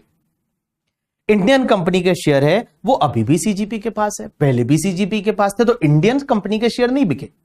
लेकिन इस फॉरेन कंपनी के शेयर यहां हचेसन इंटरनेशनल हांगकांग की कंपनी ने नीदरलैंड की कंपनी को बेच दिया। भाई साहब ये जो है ट्रांजैक्शन हो गया करके, ठीक है। और जब ये ट्रांजैक्शन हुआ तो मार्केट में सबको पता था कि ये टैक्स बचाने के लिए किया गया ट्रांजैक्शन है। इंडिया में इन्होंने क्या किया कि टैक्स भरा ही नहीं। इंडिया में टैक्स भरना था हचेसन को, क्योंकि हचेसन इंडिया का बिजनेस बेच रहा था, बट उन्होंने यहां पे एक डमी कंपनी बनाई सीजीपी, और सीजीपी के थ्रू डमी कंपनी बना के और इन्होंने इंडियन बिजनेस को बेच दिया। जब इन्होंने ऐसा किया तो they were happy, because there is no need to pay the tax and all. But हुआ क्या पता है तुमको, हमारे एक बॉम्बे का एओ करके, एओ मतलब असेसिंग ऑफिसर है। जब भी मैं एओ वर्ड बोलूं, एओ का मतलब होता है assessing officer, income tax officer, आप अभी के लिए समझिए। बॉम्बे के एओ ने क्या किया पता है तुमको, बॉम्बे के एओ ने नोटिस भेजा वोडाफोन को, और वहां से ये वोडाफोन का केस लॉ चालू हुआ। अब आपके दिमाग में एक डाउट ये रहेगा करके, ठीक है, कि सर वोडाफोन जो है वो वोडाफोन का केस लॉ क्यों बोलते हैं? इसको बोलना तो चाहिए हचेसन का केस लॉ, क्योंकि टैक्स किसको भरना पड़ता है? सेलर को भरना पड़ता है। लेकिन ये वोडाफोन केस लॉ क्यों आया? इसके पीछे का रीजन अब आप समझना, क्लिक करना। हां, अब आप क्लिक करना, देखना। हां देखो, वोडाफोन जो है ना, इसको एक एओ ने नोटिस भेजा, बॉम्बे का एओ था, मुंबई का, और उसने नोटिस भेजा कि जब आपने सीजीपी के शेयर खरीदे हचेसन ग्रुप से, हांगकांग बेस्ड कंपनी से, तो आपने उसका टीडीएस नहीं काटा। ये क्या बोलता है, ये एओ क्या बोलता है कि आपने जो है वो इस कंपनी ने, आपने जब इसके शेयर खरीदे तो आपने इसका टीडीएस नहीं काटा, और टीडीएस नहीं काटा तो मैं आपको असेसी इन डिफॉल्ट बनाता हूं, और सेक्शन हुआ करती है 201 करके। मैं आपको असेसी इन डिफॉल्ट बनाता हूं और आप मुझे पेनल्टी पे करिए, क्योंकि आपने टीडीएस नहीं काटा। ये तो टैक्सेबल इंडिया में होना चाहिए था ट्रांजैक्शन, और आपने टीडीएस नहीं काटा, तो आप 41,000 करोड़ के करीब का उसने नोटिस बना के भेज दिया। भाई साहब इतना बड़ा उसने नोटिस बना के भेज दिया कि आपने टीडीएस नहीं काटा, तो जितना टीडीएस नहीं काटा उसका 100% पेनल्टी बनता है, लाइए पेनल्टी करके, ठीक है। अब जैसे ही वोडाफोन को ये नोटिस आया, तो वोडाफोन ने सबसे पहले इस नोटिस को चैलेंज किया। और चैलेंज कहां पे किया? वोडाफोन ने इस नोटिस को चैलेंज किया सबसे पहले बॉम्बे हाईकोर्ट में। सबसे पहले बॉम्बे हाईकोर्ट में चैलेंज किया, और बॉम्बे हाईकोर्ट में वोडाफोन ने चैलेंज किया कि हम टीडीएस काटने के लिए लायबल है ही नहीं। क्यों हम टीडीएस काटे, जब आगे वाले के लिए इनकम टैक्सेबल ही नहीं है? क्योंकि एक फॉरेन कंपनी ने दूसरी फॉरेन कंपनी के शेयर तीसरी फॉरेन कंपनी को बेचे हैं। We are not liable to deduct the TDS because this income is not taxable in hands of the seller. जब सेलर के लिए टैक्सेबल ही नहीं है इनकम, तो हम टीडीएस क्यों काटे? तो बॉम्बे हाईकोर्ट में ऐसे चैलेंज किया। एक बात बताऊं, बॉम्बे हाईकोर्ट जो है वो बॉम्बे हाईकोर्ट ने क्या किया पता है तुमको? पूरा एनालाइज किया इस केस को, एंड बॉम्बे हाईकोर्ट ने जजमेंट दिया किसके फेवर में पता है? बॉम्बे हाईकोर्ट ने जजमेंट दिया था इन the favour of the income tax department, और बोला कि आप जो ये कर रहे हो ना टैक्स प्लानिंग, ये जो आप कर रहे हो ये टैक्स अवॉइडेंस है। आप सिर्फ सीजीपी को आपने इसलिए बनाया to avoid the tax in India, और आप अल्टीमेटली इंडियन असेट बेच रहे हो। इंडिया में टैक्स लगना चाहिए, और जब इंडिया में टैक्स लगना चाहिए तो आपको टीडीएस काटना चाहिए। और बॉम्बे हाईकोर्ट में वोडाफोन हार गई। भाई साहब बॉम्बे हाईकोर्ट में वोडाफोन जैसे ही हारी करके, ठीक है, लोगों के कान खड़े हो गए, वोडाफोन हार गई। वोडाफोन को टीडीएस काटना था और नहीं काटा, इसलिए पेनल्टी पे करनी पड़ेगी। वोडाफोन जाती है बॉम्बे हाईकोर्ट के बाद में आपके सुप्रीम कोर्ट में, और भाई साहब सुप्रीम कोर्ट में जब जाती है वोडाफोन, तो वोडाफोन के पास में बड़े बड़े लॉयर, आप अगर नाम जिसका नाम बोलना चाहो आप बोल दीजिए करके, ठीक है, जो लॉयर में अपने हरीश साल्वे वगैरह है, वो भी वोडाफोन के लॉयर थे। एंड जब सुप्रीम कोर्ट में जाती है, और सुप्रीम कोर्ट क्या करता है पता है, डिसीजन देता है in the favour of the Vodafone. Vodafone जीत जाती है यहां पे, और सुप्रीम कोर्ट बोलता है कि this is not liable to tax in India. So जब जो भैया टैक्स इंडिया में पे ही नहीं करना था, तो टीडीएस काटने की जरूरत नहीं। वोडाफोन है, वो वोडाफोन जीत जाती है सुप्रीम कोर्ट में। और भाई साहब, सुप्रीम कोर्ट में जब वोडाफोन जीत गई, तो डिपार्टमेंट के कान खड़े हो गए, बोले ये क्या हुआ। और वो तो ठीक है, वोडाफोन ने ऐसा किया, वो तो ठीक है। ऐसी ऐसे 100 कंपनियां थी जिन्होंने सेम ट्रांजैक्शन किए थे। ऐसी ऐसी 100 कंपनियां थी जिसमें उन्होंने सेम ट्रांजैक्शन किए थे। आपने नाम सुना होगा, वेदांता के साथ एक कैन एनर्जी ने ऐसा काम किया था। एक कैन एनर्जी करके कंपनी थी, कैन एनर्जी आपने नाम सुना होगा, उसने भी सेम ऐसा ही काम किया था। वोडाफोन ने भी ऐसा ही किया। तो भैया जैसे ही ये हुआ ना, सुप्रीम कोर्ट ने जजमेंट दे दिया किसके फेवर में, वोडाफोन के फेवर में। बोला टीडीएस काटने की जरूरत नहीं है, since income is not taxable in hands of the foreign company. अब जैसे ही सुप्रीम कोर्ट का जजमेंट आया, हमारे डिपार्टमेंट के कान खड़े हो गए भाई साहब। बोला ये क्या हुआ, ऐसे तो हर फॉरेन कंपनी यही करेगी कि इंडियन बिजनेस जब भी बेचना होगा फॉरेन में डमी बनाएगी, सब्सिडी उसके थ्रू ही आएगी, और ऐसा तो हर फॉरेन कंपनी यही करेगी, हर कंपनी यही करेगी। तो इन्होंने क्या किया पता है तुमको, उस टाइम पे 2012 की बात है। 2012 में हमारे फाइनेंस मिनिस्टर हुआ करते थे Pranab Mukherjee. Pranab Mukherjee was finance minister इन 2012। और 2012 में प्रणब मुखर्जी ने लॉ में चेंज कर दिया, लॉ को ही चेंज कर दिया। और लॉ को चेंज करके उन्होंने रेट्रोस्पेक्टिव अमेंडमेंट कर दिया। एंड गाइस, रेट्रोस्पेक्टिव अमेंडमेंट कब से किया पता है, 1961 से कर दिया रेट्रोस्पेक्टिव अमेंडमेंट।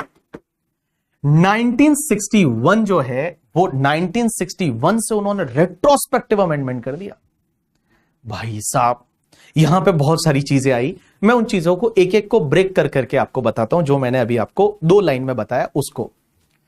अब एक बात समझना, सबसे पहली चीज सर, आपका पॉइंट यह आएगा कि सर जब सुप्रीम कोर्ट का जजमेंट आ गया, तो सुप्रीम कोर्ट का जजमेंट तो इंडिया में सबसे हाईएस्ट जजमेंट है। सुप्रीम कोर्ट को गाइस हम लोग एपेक्स कोर्ट भी बोलते हैं। जब भी मैं एपेक्स कोर्ट बोलूं, apex is a supreme court. And एक चीज ध्यान रखना, सुप्रीम कोर्ट जो है वो इंडिया की टॉप मोस्ट कोर्ट है। मतलब that is the highest level of the court is a supreme court. Supreme court ने बोला वो फाइनल है। That is the law of land. क्या बोलेंगे, law of land. Supreme court ने जो बोला वो लॉ ऑफ लैंड है करके, ठीक है, वो फाइनल है। लेकिन एक चीज समझना, क्या सुप्रीम कोर्ट के जजमेंट को ओवरराइड किया जा सकता है या नहीं? आप बताओ, क्या सुप्रीम कोर्ट के जजमेंट को क्या नलीफाई किया जा सकता है? सुप्रीम कोर्ट ने कोई चीज बोल दी, तो क्या सुप्रीम कोर्ट के जजमेंट को नलीफाई किया जा सकता है या नहीं? सुप्रीम कोर्ट का judgement can not be challenge, yes, but Supreme Court के जजमेंट को क्या नलीफाई किया जा सकता है या नहीं? आपको क्या लगता है? हां, सुप्रीम कोर्ट के जजमेंट को क्या नलीफाई किया जा सकता है?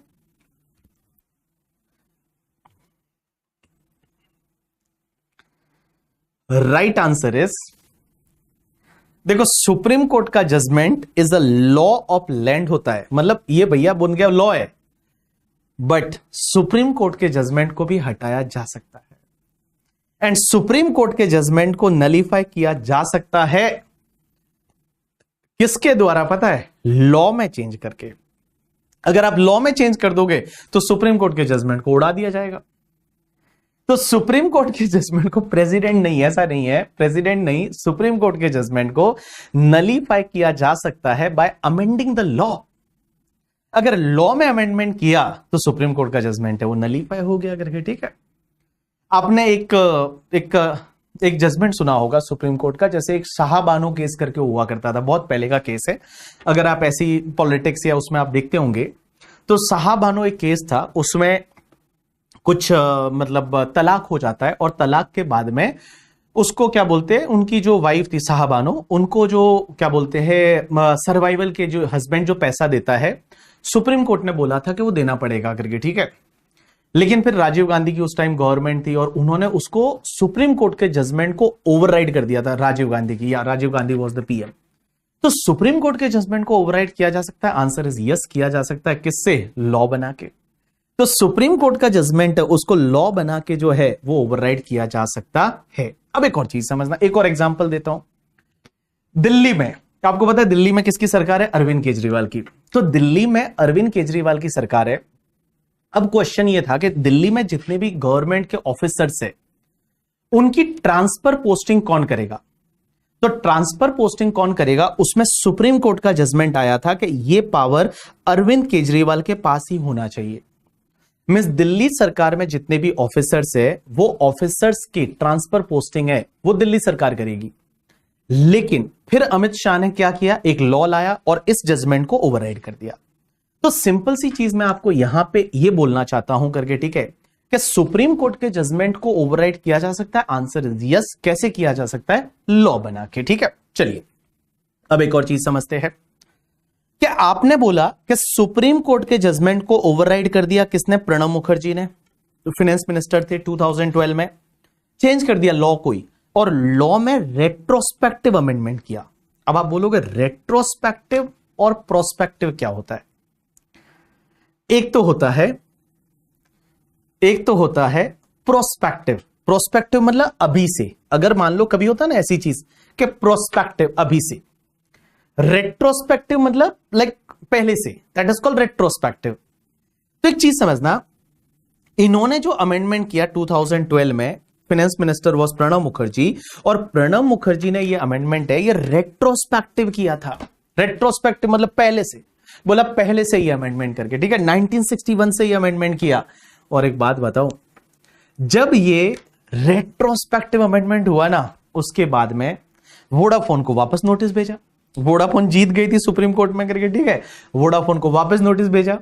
और जैसे ही वापस नोटिस भेजा, क्योंकि सुप्रीम कोर्ट का जजमेंट को ओवरराइड कर दिया, बॉम्बे हाई कोर्ट के जजमेंट को कंफर्म कर दिया और बोला कि भैया इंडिया में टैक्स लगेगा, इंडिया में टैक्स लगेगा। वोडाफोन को वापस नोटिस भेजा। एक बात बताऊं, वोडाफोन को वापस नोटिस भेजा, बट वोडाफोन ने क्या किया? उस नोटिस को इंटरनेशनल कोर्ट में चैलेंज किया, इंटरनेशनल कोर्ट में, ठीक है। अब आप बोलोगे इंटरनेशनल कोर्ट तक कहां पहुंच गए करके, ठीक है, क्या सुप्रीम कोर्ट के बाद हम इंटरनेशनल कोर्ट में, अब अपने लॉ में चेंज कर दिया तो इंटरनेशनल कोर्ट में जाएंगे? हुआ क्या? एक्चुअली एक जो कंट्री नीदरलैंड है ना, ये नीदरलैंड और इंडिया की एक ट्रीटी थी। नीदरलैंड और इंडिया की एक ट्रीटी थी। ट्रीटी का मतलब होता है अग्रीमेंट। मोदी जी चाहते हैं ना, बोलते हैं हमने एक ट्रीटी साइन की है करके, ठीक है, तो दैट इज कॉल्ड अग्रीमेंट करके, जिसको कन्वेंशन भी बोलते हैं। तो नीदरलैंड और इंडिया की एक ट्रीटी थी, और उस ट्रीटी में क्या हुआ पता है तुमको? उस ट्रीटी में ऐसा लिखा था कि नीदरलैंड की कंपनी अगर इंडिया में कोई धंधा करती है या इंडिया की कंपनी नीदरलैंड में कोई धंधा करती है, तो दोनों को फेयर ट्रीटमेंट मिलेगा, और अगर कुछ भी डिस्प्यूट होता है तो हम इंटरनेशनल कोर्ट्स में उसको रिजॉल्व करेंगे। ऐसी एक नीदरलैंड और इंडिया की ट्रीटी में लिखा हुआ था। भाई साहब, वोडाफोन गई इंटरनेशनल कोर्ट में करके, ठीक है। इंटरनेशनल कोर्ट का मतलब आप ये समझिए कि भाई वर्ल्ड लेवल पे, इंटरनेशनल लेवल, अभी आप इतना ज्यादा मत समझिए क्या होता है, कैसे होता है, इंटरनेशनल कोर्ट में कैसे जाते हैं वो छोड़ दीजिए आप थोड़े टाइम के लिए, ठीक है। तो होता क्या है कि वहां इंटरनेशनल कोर्ट में चले गए, और इंटरनेशनल कोर्ट में पता है इंडिया की बहुत बेइज्जती हुई, सच में बेइज्जती हुई। अगर आपको देखना है तो आप इस केस को जरूर पढ़िएगा कहीं जाके करके, आपको बहुत सारे इससे रिलेटेड आर्टिकल मिलेंगे कि वोडाफोन का जो आर्ग्यूमेंट था, एक सिंगापुर में केस चला था, फिर वापस नीदरलैंड में केस चला, तो वहां पे इंटरनेशनल लेवल पे है ना इंडिया की बड़ी बेइज्जती हुई इस पॉइंट पे, क्योंकि कोर्ट्स ने यह बोला कि देखो जब यह ट्रांजैक्शन हुआ था उस दिन आपका लॉ क्या था? सुप्रीम कोर्ट ने इंटरप्रेट किया लॉ को, और सुप्रीम कोर्ट बोलती है टैक्स नहीं लगेगा जिस दिन ये ट्रांजैक्शन हुआ।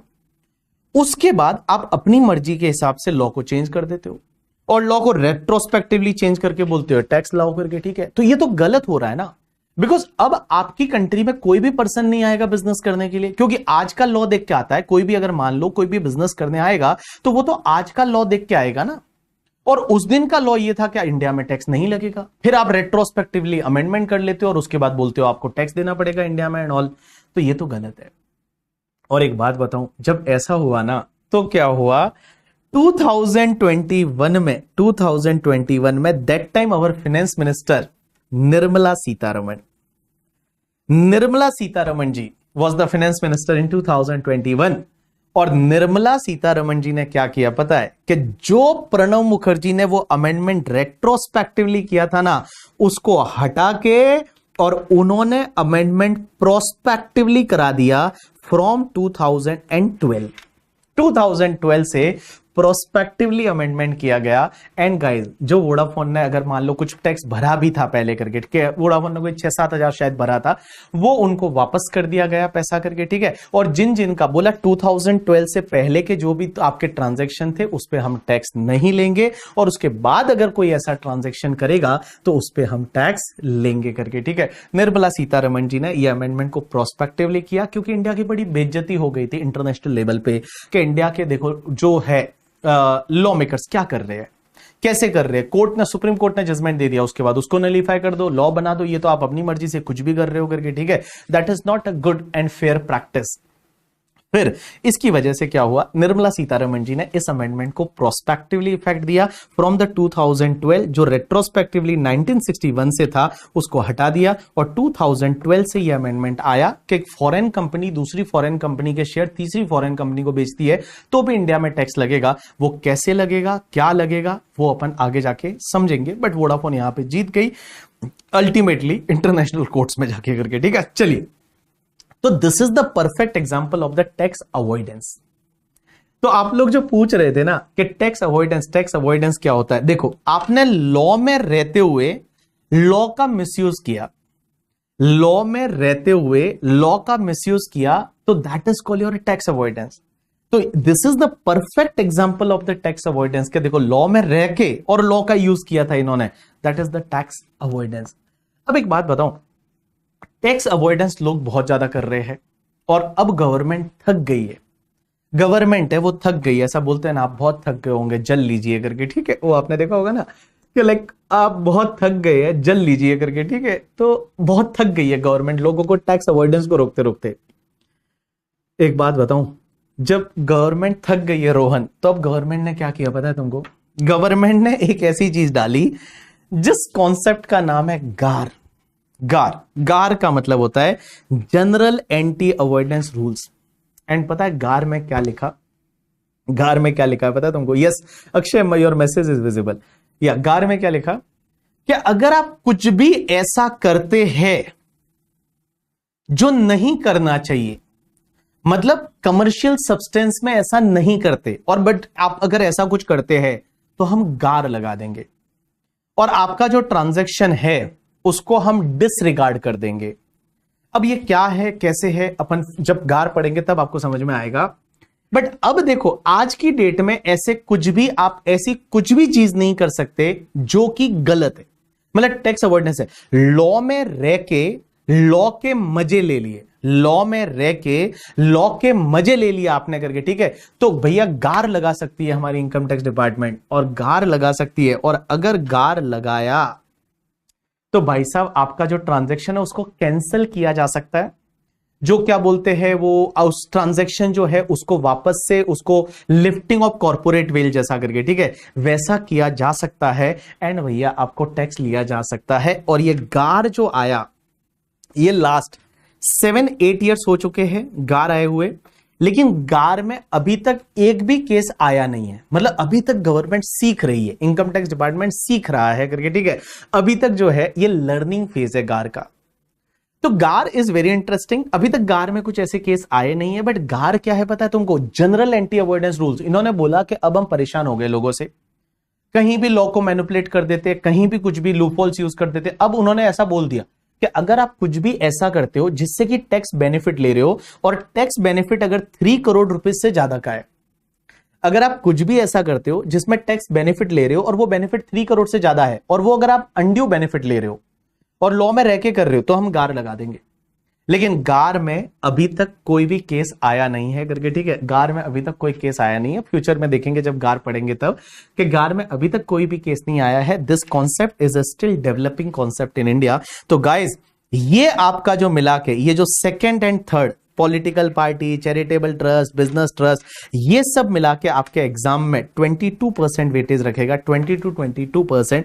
इसका मतलब मैं बोल दूं ये भी आपके एग्जाम में अप्रोक्स 25 मार्क का वेटेज रखने वाला है। 25 मार्क से वो 25 मार्क का वेटेज ये वाला सेगमेंट भी आपके लिए रखने वाला है। तो कुल मिला के आपका जो ये पहला सेगमेंट है ना, पहली चीज तो ये बहुत ही इंटरेस्टिंग प्रैक्टिकल सेगमेंट है। और प्रैक्टिकल सेगमेंट आपकी एग्जाम में अगर मैं दोनों को जोड़ दूं तो आपको 50 मार्क्स कवर कराएगा। 50 मार्क्स, 50 मार्क्स कितना सिंपल है। देखो 50 मार्क्स कहां से आने वाले हैं आपके, तो 50 मार्क्स आपको आने वाले हैं PGBP, capital gain, other sources deduction करके, जो कंप्यूटेशन वाला कंपनी का टैक्स कंप्यूटेशन। उसके साथ साथ में छोटे छोटे टॉपिक, एक तो चैरिटेबल रिलीजियस ट्रस्ट, उसके बाद political party, investment fund, business trust करके, ठीक है, इन सब से मिला के ये और आपका गार छोटा सा टॉपिक है, 3-4 मार्क का क्वेश्चन आता है करके, ठीक है, एंड आपका इक्वलाइजेशन लेवी, ये मिला के आपको 50 मार्क है वो एग्जाम में मिलने वाले हैं। तो बहुत कम नहीं होते 50 मार्क्स। अगर ढंग से 50 मार्क पढ़ा जाए तो आराम से इसमें से 50 में से 50 मिल सकता है। ये सेगमेंट इतना इंटरेस्टिंग है, इसमें से कहीं मार्क्स काटने का सवाल नहीं बनता, कहीं भी मार्क्स है वो यहां पे काटने का कोई सवाल नहीं बनता। आपको 50 में से 50 है वो आप यहां पे स्कोर कर सकते हो ये वाले सेगमेंट में। So this is your segment number 1 of the income tax paper number 4। Segment number 2, भाई साहब ये जो सेगमेंट है, जो आपका सेगमेंट 2 मैं बोलूंगा, ये 20 to 30 मार्क्स का आएगा, 20 to 30%। तो अगर 114 पे अगर मैं लगाता हूं आपका 25%, it's comes to the 28.5 marks, 28.5 marks. मैं इसको 30 मार्क्स बोल देता हूं, 30 मार्क्स। एंड गाइस 30 मार्क्स में क्या क्या आएगा, तो सबसे पहले deduction, collection and recovery of the taxes, जिसका नाम है टीडीएस एंड टीसीएस।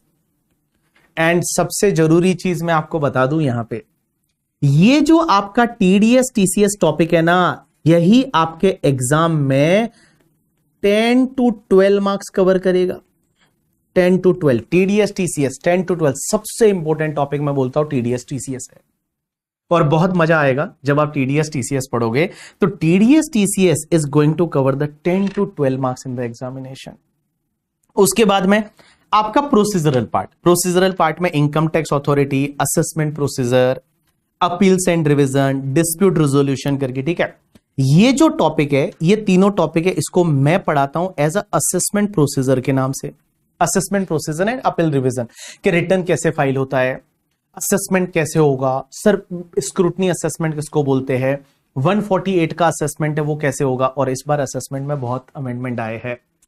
इस बार आपका जो 147, 148 का असेसमेंट है उसको निर्मला सीतारमण जी ने काफी ज्यादा रिवैम्प कर दिया है, काफी ज्यादा अलग तरीके से कर दिया है। तो बेटा ये वाला जो कॉन्सेप्ट है, ये आपका असेसमेंट प्रोसीजर थियरिटिकल पार्ट है। उसके बाद ये वाला जो पॉइंट है, point number 5, taxation of undisclosed income under the income tax act 1961 and taxation of undisclosed foreign income and asset and penalty and offence and prosecution. अब एक बात समझना, ये तुम्हारा अनएथिकल टैक्स प्रैक्टिसेस में यहां पे जो बोल रहा है, एक तो इंडिया का अनडिस्क्लोज इनकम, इंडिया का अनडिस्क्लोज इनकम मतलब आपके घर पे मान लो रेड हो गई और रेड में गोल्ड मिल गया घर पे, ठीक है, कि 2 किलो गोल्ड मिल गया, तो वो कहां से लाया था, उस पे जो टैक्स लगेगा वो यहां पे लगेगा इस सेक्शन में।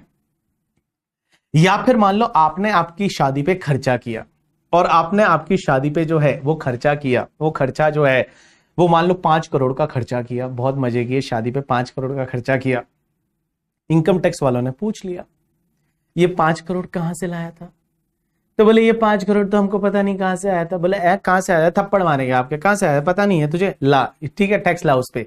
तो उस पे टैक्स है वो यहां पे लगेगा। तो कुल मिला के यहां पे जो सेक्शंस कवर होती है इनकम टैक्स में, अगर आपने थोड़ा बहुत सुना होगा तो ये जो सेक्शन 68 है, 69 है, 69A है, 69B है, 69C है, ये सेक्शन हम यहां पे पढ़ेंगे।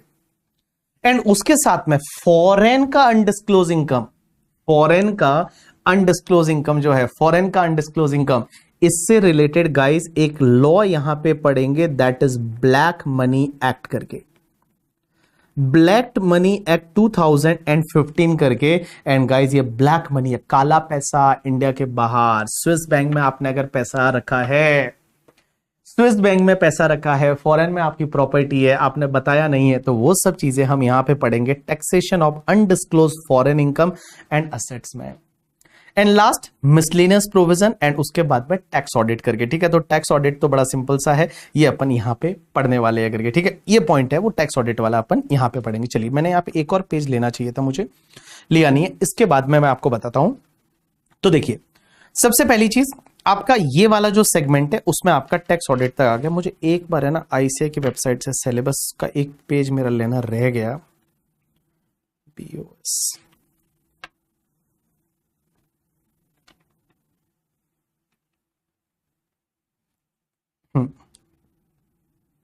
मुझे 1 मिनट दे दीजिए सिर्फ।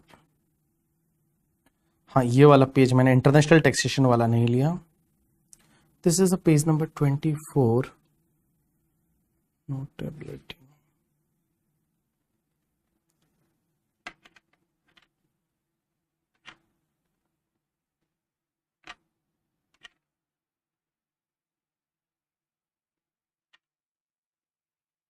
या चलिए, तो ये तुम्हारा जो कवर करेगा वो अप्रोक्स 30 मार्क्स के करीब है, ये कवर करने वाला है ये वाला पार्ट। अब इस वाले पार्ट में मैं बताऊं, ये तुम्हारा थोड़ा प्रोसीजरल पार्ट है, बट इसमें ना अगर आप ढंग से स्टडी करोगे इन टॉपिक्स का, जैसे टीडीएस टीसीएस में बोल रहा हूं 10 से 12 मार्क का आएगा। ब्लैक मनी वाला लिख के रख लेना चाहिए, तो 4 to 5 मार्क्स आएगा ब्लैक मनी वाला करके। ठीक है, ये आएगा, ये आएगा। असेसमेंट प्रोसीजर है, वो असेसमेंट प्रोसीजर आपका ये सब मिला के ये आपका 8 to 12 मार्क्स है, वो कवर करेगा।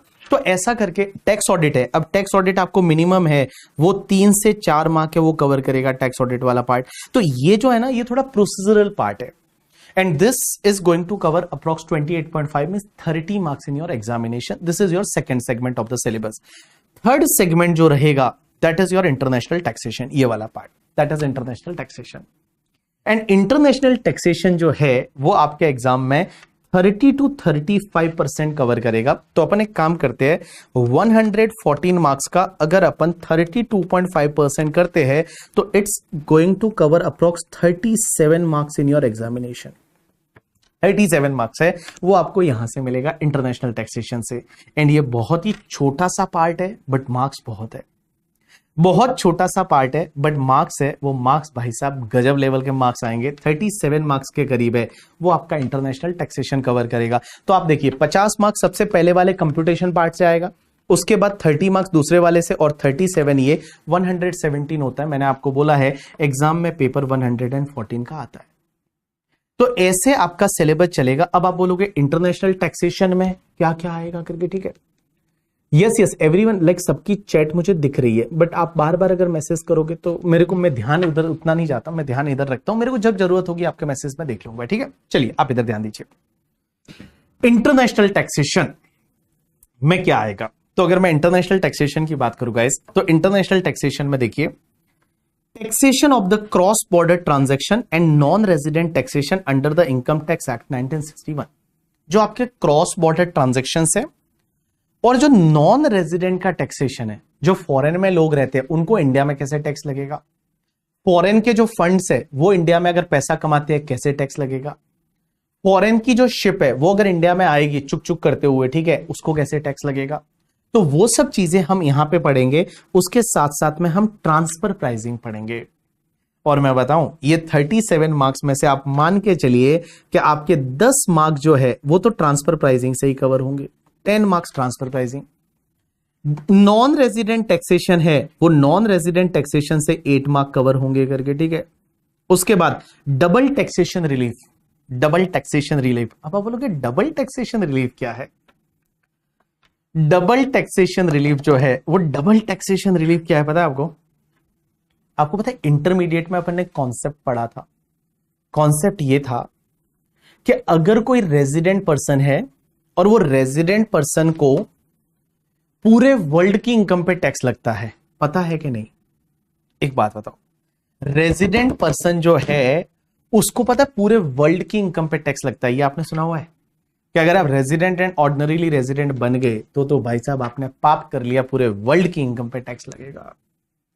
तो ये तो आपने पढ़ा हुआ है। यस, तो एक बात बताओ, रेजिडेंट पर्सन को पूरे वर्ल्ड की इनकम पे टैक्स लग रहा है, और अगर नॉन रेजिडेंट होगा तो उसको इंडिया की इनकम पे टैक्स लगेगा। तो एक बात बताओ, मैं जैसे रेजिडेंट हूं, मैं रेजिडेंट एंड ऑर्डिनरीली रेजिडेंट, देख के ही लगता है मैं रेजिडेंट हूं, ठीक है, इंडिया में ही पड़ा रहता हूं, कहीं नहीं जाता। अब मुझे एक बात बताओ, मैं मान लो फॉर एन एग्जांपल, मैं इंडिया का हूं, मिस्टर बीबी, और मैंने इनकम कमाया कहां से पता है? मैं गया पढ़ाने के लिए मान लो नेपाल। तो नेपाल से मुझे जो इनकम आया, उस इनकम पे इंडिया में टैक्स लगेगा? आंसर इज यस, लगेगा, बिकॉज मैं तो रेजिडेंट एंड ऑर्डिनरीली रेजिडेंट, तो पूरे वर्ल्ड की इनकम पे टैक्स लगेगा। लेकिन नेपाल में भी तो टैक्स लगेगा, क्योंकि नेपाल के लिए मैं नॉन रेजिडेंट हूं, बट नेपाल की इनकम है ना, तो नेपाल भी तो टैक्स लेगा। अब एक बात बताओ, इस सेम इनकम पे जब दोनों कंट्री टैक्स ले रही है, मींस नेपाल भी टैक्स लेती है और इंडिया भी टैक्स लेती है, इसको बोला जाता है डबल टैक्सेशन। इसको बोला जाता है डबल टैक्सेशन करके, ठीक है। देखो, नेपाल भी टैक्स ले रही है due to the source rule, क्योंकि सोर्स वहां से है ना, एंड इंडिया भी टैक्स ले रही है due to the residence rule, because मैं रेजिडेंट इंडिया का हूं ना। तो जब दोनों ही कंट्री टैक्स ले रही है, तो उस टैक्स को कैसे, ये तो गलत हो जाएगा ना यार। एक इनकम पे जब दो कंट्री टैक्स लेगी एक ही इनकम पे, तो ये बेचारे लोगों के लिए बड़ी मुश्किल वाले काम है। फिर क्रॉस बॉर्डर लोग जाएंगे ही नहीं, इनकम कमाएंगे ही नहीं। तो इसके लिए क्या होता है, दोनों कंट्री आपस में मिलके और कुछ रिलीफ देती है, कुछ रिबेट देती है, और वो रिबेट दी जाती है, रिलीफ दी जाती है थ्रू द DTAAs।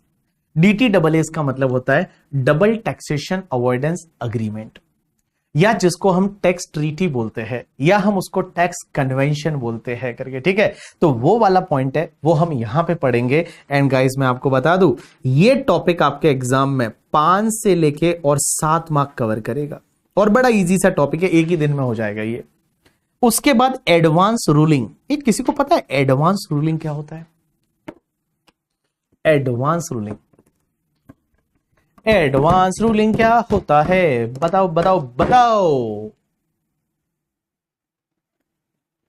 वर्ल्ड की हर कंट्री के केस में टैक्स ट्रीटी है कि नहीं? हर कंट्री के केस में नहीं है, बट इंडिया इज हैविंग 100 के करीब हमारे टैक्स ट्रीटी है, 100 कंट्रीज के साथ तो है ही। एडवांस रूलिंग पता है? Advance and ruling. एक बात बताओ, रूलिंग का मतलब क्या होता है? रूलिंग बोलता है ruling party BJP, is it?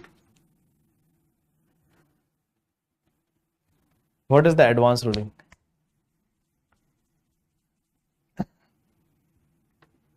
Advance ruling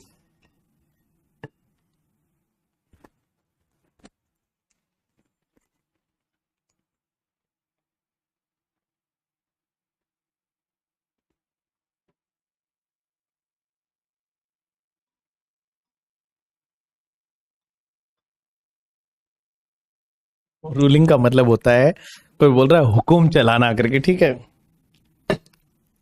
बोलते जैसे वाइफ हस्बैंड पे हुकुम चलाती है, वैसे एडवांस रूलिंग। ओके, मैं बताऊं होता क्या है बेसिकली। एक बात बताओ, इंडिया के जो लॉ है, टैक्स लॉ, आपको क्या लगता है कॉम्प्लेक्स है या इजी है? इंडियन टैक्स लॉज कॉम्प्लेक्स है या इजी है? आप मुझे बताइए। सुंदर सुंदर बच्चों, नहा के बैठना है पहली चीज तो। ये नहा के नहीं बैठी बंदी, बेटा नहा के बैठना। हाँ, गुड मॉर्निंग। मुझे बताओ, इंडिया के जो लॉ है वो कॉम्प्लेक्स है या इजी है? राइट आंसर इज बहुत कॉम्प्लेक्स है सर। इंडिया के लॉ है, सबने बोला है कि बहुत कॉम्प्लेक्स है सर, इतनी कॉम्प्लेक्सिटी इन्वॉल्व है। तो एक बात बताऊं, जब भी कोई भी फॉरेनर है, नॉन रेजिडेंट है, वो इंडिया में आता है ना, कुछ भी ट्रांजैक्शन करने, बिजनेस सेटअप करने, बड़ा डरता है कि पता नहीं हमारे साथ क्या होगा, पता नहीं हमारे साथ क्या होगा करके, ठीक है। पता नहीं ना हमारे साथ क्या होगा।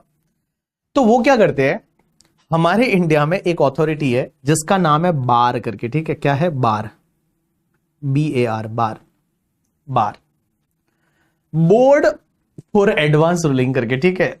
Board for advance ruling. ये लोग क्या करते हैं, बार को एक एप्लीकेशन कर देते हैं और बोलते हैं कि सर देखो, हम है ना ये ट्रांजैक्शन करने वाले हैं, आप बता दो हमारे साथ में क्या होगा। हमारे साथ में क्या टैक्सेबिलिटी होगी, क्या होगा हमारे साथ में, आप पहले बता दो हमको। तो दैट इज, वो लोग क्या करते हैं, अपना जजमेंट देते हैं, that is called advance ruling. तो एडवांस में रूल लेना, क्या बोला अंशु का, एडवांस में, अनुष्का एडवांस में रूलिंग, रूलिंग का मतलब होता है जजमेंट, तो एडवांस में जजमेंट ले लेना, that is called your advance ruling. तो पहले ही आपको जजमेंट मिल जाता है, भाई साहब हमारे साथ में ये होगा, तो फिर खुश हो जाओ ना, आपके साथ में ये होगा, आपको पहले से क्लैरिटी है, आपको पहले से पता है, पहले से आपको जैसे क्लैरिटी आज सिलेबस का दे रहे हैं तो आपको पहले से पता है कि कौन से टॉपिक की कितनी इंपॉर्टेंस है लाइफ में करके, ठीक है। तो दैट इज कॉल्ड, पहले से आपको क्लैरिटी है एकदम क्लियर थॉट्स के साथ, तो that is called your advance ruling करके, ठीक है। तो ये टॉपिक एडवांस रूलिंग का है, एग्जाम में ज्यादा नहीं 2-3 मार्क का क्वेश्चन है वो यहां से आता है। अब एक बात समझना, ये जो है एडवांस रूलिंग है, ये 2 से 3 मार्क्स का एग्जाम में कवर करता है, ठीक है। ये जो मैं लिख रहा हूं ना, ये पीडीएफ आपको मिलेगा, तो there is no need to worry about that, आपको टेंशन लेने की जरूरत नहीं, ये पीडीएफ एज इट इज आपको जो है वो मिलेगा करके, ठीक है। चलिए अब एक बात समझना, इससे इन डिटेल आगे पढ़ेंगे, जब ये टॉपिक आएगा तब पढ़ेंगे, अभी आप इससे रिलेटेड मुझे क्वेश्चन शिवम ना पूछिए करके, ठीक है। चलिए, तो इंटरनेशनल टैक्सेशन में ट्रांसफर प्राइसिंग है, वो बहुत ही अच्छा टॉपिक है। नॉन रेजिडेंट टैक्सेशन बहुत ही वेटेज वाला, डबल टैक्सेशन रिलीफ बहुत अच्छा, ये 2 से 3 मार्क का। तो आप समझिए, देखो 10 मार्क आपको ट्रांसफर प्राइसिंग से मिलेगा, 8 मार्क नॉन रेजिडेंट टैक्सेशन से, अगर मैं 6 मार्क ले लेता हूं डीटी डबल से और 2 यहां, तो आपको 26 से 27 मार्क्स जो है वो तो आपको यहीं से मिल जाएगा, 26 से 27 मार्क्स है वो आपको इस सेगमेंट से मिलेगा। अब ये दूसरा सेगमेंट है ना, ये थोड़ा सा थ्योरेटिकल सेगमेंट है, और ये आपके एग्जाम में जो कवर करता है वो अप्रोक्स 5 to 6 मार्क्स से वो कवर करता है, 5 to 6, 7 मार्क्स से वो कवर कर सकता है। इसमें क्या है, इसमें है आपका that is other aspect of international taxation, significant article of the OECD and UN model tax convention. ओ भाई साहब, ओ भाई साहब, यहां पे तो क्या भारी वाला वर्ड आ गया, ठीक है। Significant article of OECD and UN model tax convention, ये क्या है सर, ये क्या है, ये क्या है, एक बात बताऊं, ये बताऊं, ये क्या है, significant article of OECD and UN model tax convention, ये क्या है, मॉडल है। मॉडल का मतलब क्या होता है, मॉडल किसको बोलते हैं बताओ मुझे, ए बताओ बताओ बताओ बताओ, मॉडल किसको बोलते हैं, मॉडल MODEL, मॉडल किसको बोलते हैं,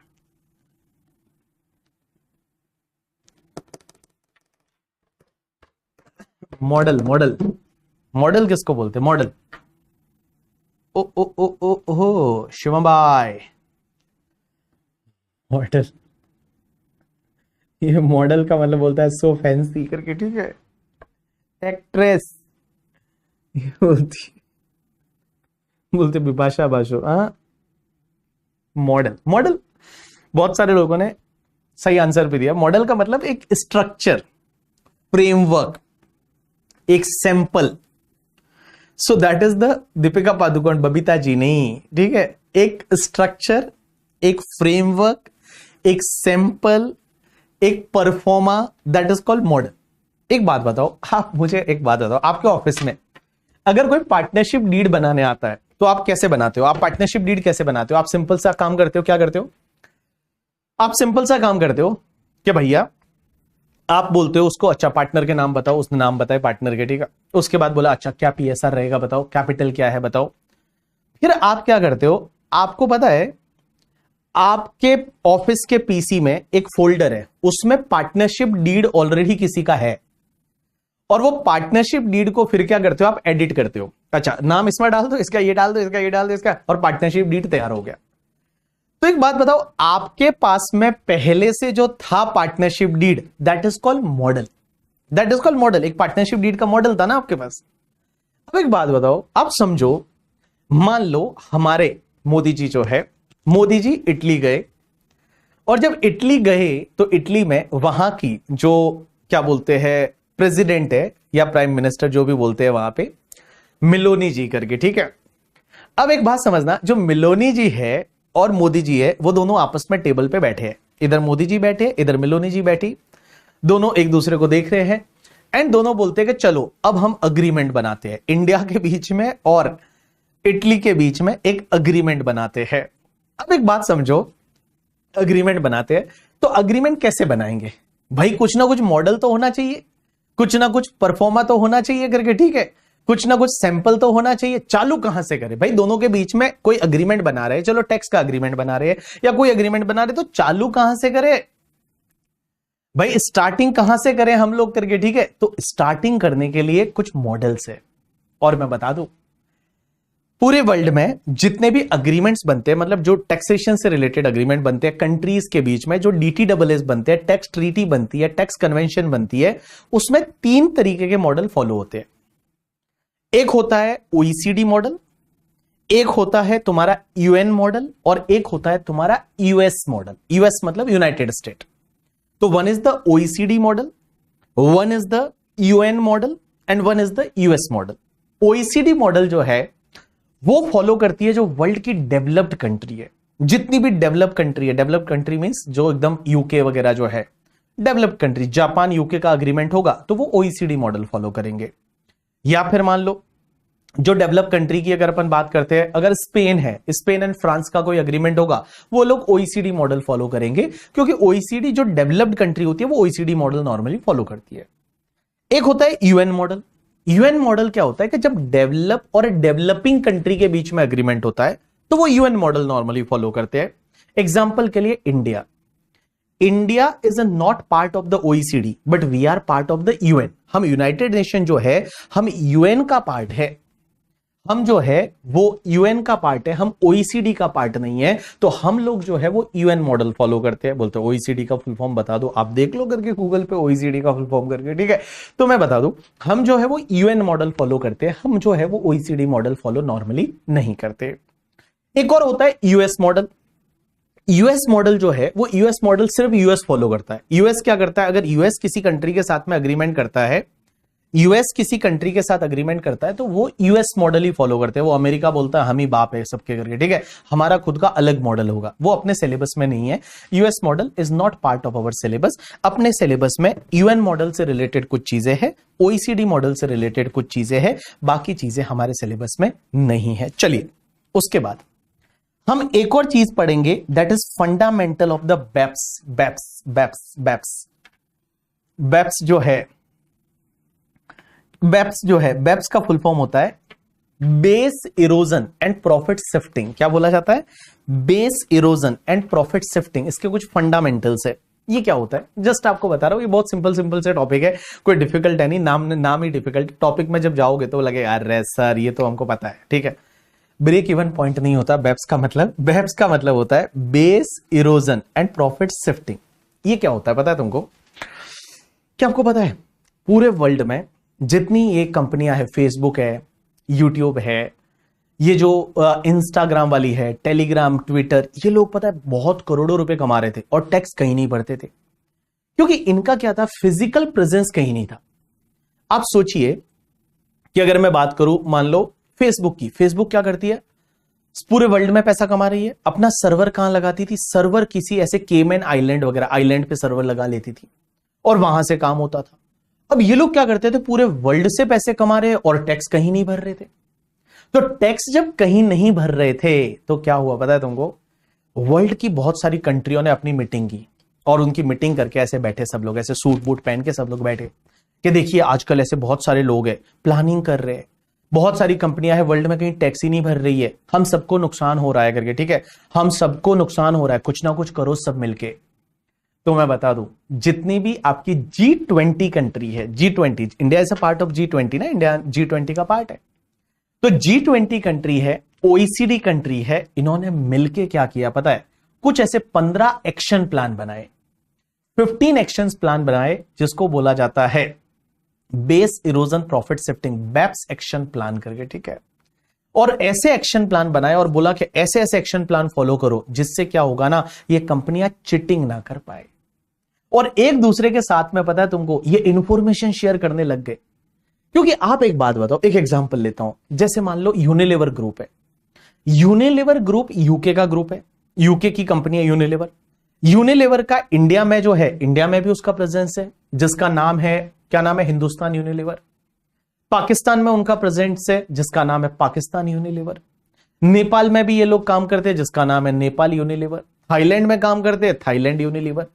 अभी ये लोग क्या करते थे पता है, यूनिलीवर ग्रुप है, वो यूनिलीवर ग्रुप क्या करता था कि जिन कंट्रीज में टैक्स रेट ज्यादा है वहां पे प्रॉफिट बहुत कम बताते थे, और जिन कंट्रीज में टैक्स लगता ही नहीं है या टैक्स बहुत कम है वहां पे प्रॉफिट बहुत बढ़ाते थे, वहां प्रॉफिट को बढ़ा देते थे। ठीक है, जैसे एग्जांपल के लिए मॉरिशस है या केमन आइलैंड है करके, ठीक है, या फिर सिंगापुर है, वहां टैक्स कम है या टैक्स है ही नहीं करके, जहां टैक्स नहीं लगता ना उसको हम लोग टैक्स हेवन कंट्रीज बोलते हैं। क्या बोलते हैं? Tax haven countries.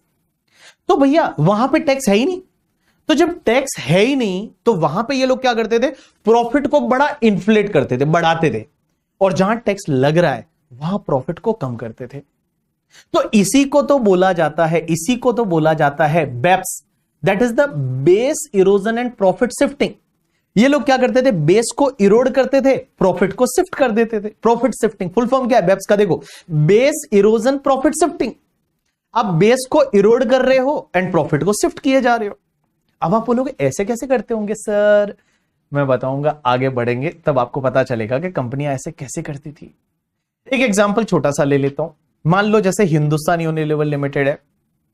अब हिंदुस्तान यूनिलीवर इंडिया में काम करती है, उन्होंने क्या किया, मान लो फॉरेन की किसी कंपनी से कुछ परचेज किया, उन्हीं की ग्रुप कंपनी से, और वो परचेज किया और वो मान लो ज्यादा वैल्यू पे परचेज कर दिया।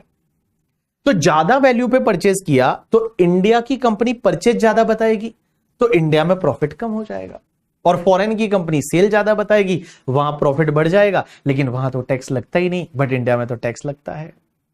तो एक बात बताऊं, जब ऐसी प्लानिंग कर रहे थे तो उन्होंने क्या किया कि भैया ये जो G20 कंट्रीज है, OECD कंट्रीज है, इन सब ने मिलके कुछ ऐसे बेप्स के एक्शन प्लान बनाए और बोला हम क्या करेंगे, इसको खदेड़ेंगे। ठीक है, that is base erosion profit shifting है, उसको अपन जो है वो कम करेंगे, उसको जो है वो हम कम करेंगे। ऐसा करके कुछ एक्शन प्लान बनाए, और मैं बताऊं इसका एक एक्शन प्लान मैं आपको बताऊंगा, कंट्री बाय कंट्री रिपोर्टिंग।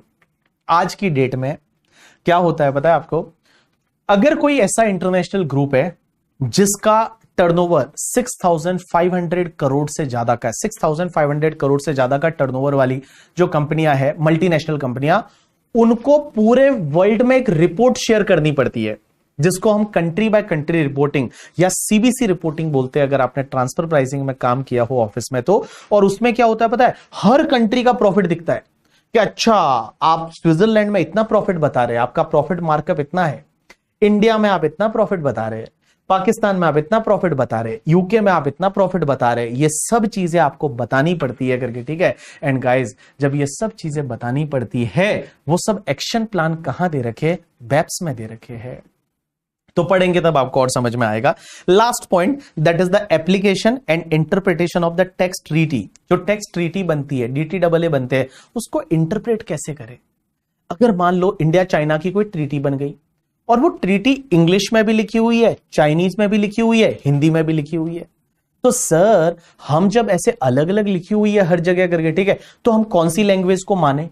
अगर मान लो अगर इंग्लिश का मतलब अलग है, हिंदी का मतलब अलग आ रहा है, तो कौन से मीनिंग को ले, तो वो सब चीजें यहां पे पढ़ेंगे। And latest development in international taxation है, ये आपका सेगमेंट है, वो 5 to 6 मार्क्स, ज्यादा एग्जाम में कवर नहीं करता, 5 to 6 है, हो सकता है 7 मार्क्स है, वो कवर करता है, थियोरेटिकल पर्सपेक्ट रहता है, बट ये तुम्हारा प्रैक्टिकल पार्ट है जो आपके एग्जाम में बहुत ज्यादा कवर करेगा। अप्रोक्स आपका 25 to 30 मार्क्स है, वो transfer pricing, NR taxation, DTAA and advance ruling से कवर करेगा। So this is your international taxation का सेगमेंट जो कि 37 मार्क्स कवर करता है करके। ठीक है, चलिए, तो मैं आपको बोलूं, कल उठ के अगर आपको कोई बोले कि आपका सिलेबस कितने पार्ट में डिवाइड है, तो आप ये बोलेंगे 3 पार्ट में हमारा सिलेबस डिवाइड है, CA फाइनल का, income tax, direct tax and international taxation. पहला पार्ट कंप्यूटेशन पार्ट, जिसमें कंप्यूटेशन कंपनी का होगा, political party, business trust, investment fund, securitisation trust and all, वो सब मिला के आपके एग्जाम में है, वो अप्रोक्स 50 मार्क्स कवर करेगा करके। ठीक है, उसके बाद जो दूसरा पार्ट है, that is the procedural part, TDS, TCS, assessment procedure, tax audit and all, black money and all, वो तुम्हारे एग्जाम में 30 मार्क्स कवर करेगा। और इंटरनेशनल टैक्सेशन वाला जो पार्ट है, वो आपके एग्जाम में 35 to 40 मार्क्स में 37 मार्क्स है, वो मैंने एक रेंज लिया है, उतना कवर करेगा। अब अगर मैं बात करूं ऐसे का ऐसे सीएमए वालों के लिए, तो सीएमए वाले बच्चों, जितने भी अगर सीएमए वाले बच्चे हैं, आप लोगों के लिए भी मैं बता दूं ऑलमोस्ट सेम है, आप लोगों के लिए भी ऑलमोस्ट सेम है। अगर मैं सीएमए फाइनल की बात करूं, पेपर नंबर 15, ठीक है, तो आपका देखो 60 मार्क्स का जो है वो तो आपका ये वाला पार्ट, और आपका जो है वो 40 मार्क का इंटरनेशनल टैक्सेशन। इंटरनेशनल टैक्सेशन में आपके लिए DTAA है, ट्रांसफर प्राइसिंग है, और गार पता नहीं क्यों इन्होंने इंटरनेशनल टैक्सेशन में दे रखा है, that should not be part of international taxation, but CMA में इंटरनेशनल टैक्सेशन में गार दे रखा है, जो कि इनकम टैक्स हमारे उसमें सीए वालों में DT वाले पार्ट में दे रखा है। इसमें देखो 40-60 का स्पेसिफिक ब्रेकअप है, किसमें? सीएमए में, सीए में ऐसा नहीं है, ठीक है। और आप जो टॉपिक देखोगे, देखो assessment of income and computation of tax liability of the various entities, तो यहां पे सब आ गया, individual, HUF, company, partnership, firm वगैरह सब आ गया। मोर और लेस अगर आप टॉपिक देखोगे तो आपको सिमिलर टॉपिक मिलेंगे, जैसे ब्लैक मनी एक्ट वगैरह है वो इसमें भी है, उसमें भी है, ठीक है। तो दोनों का सिलेबस है वो सेम है।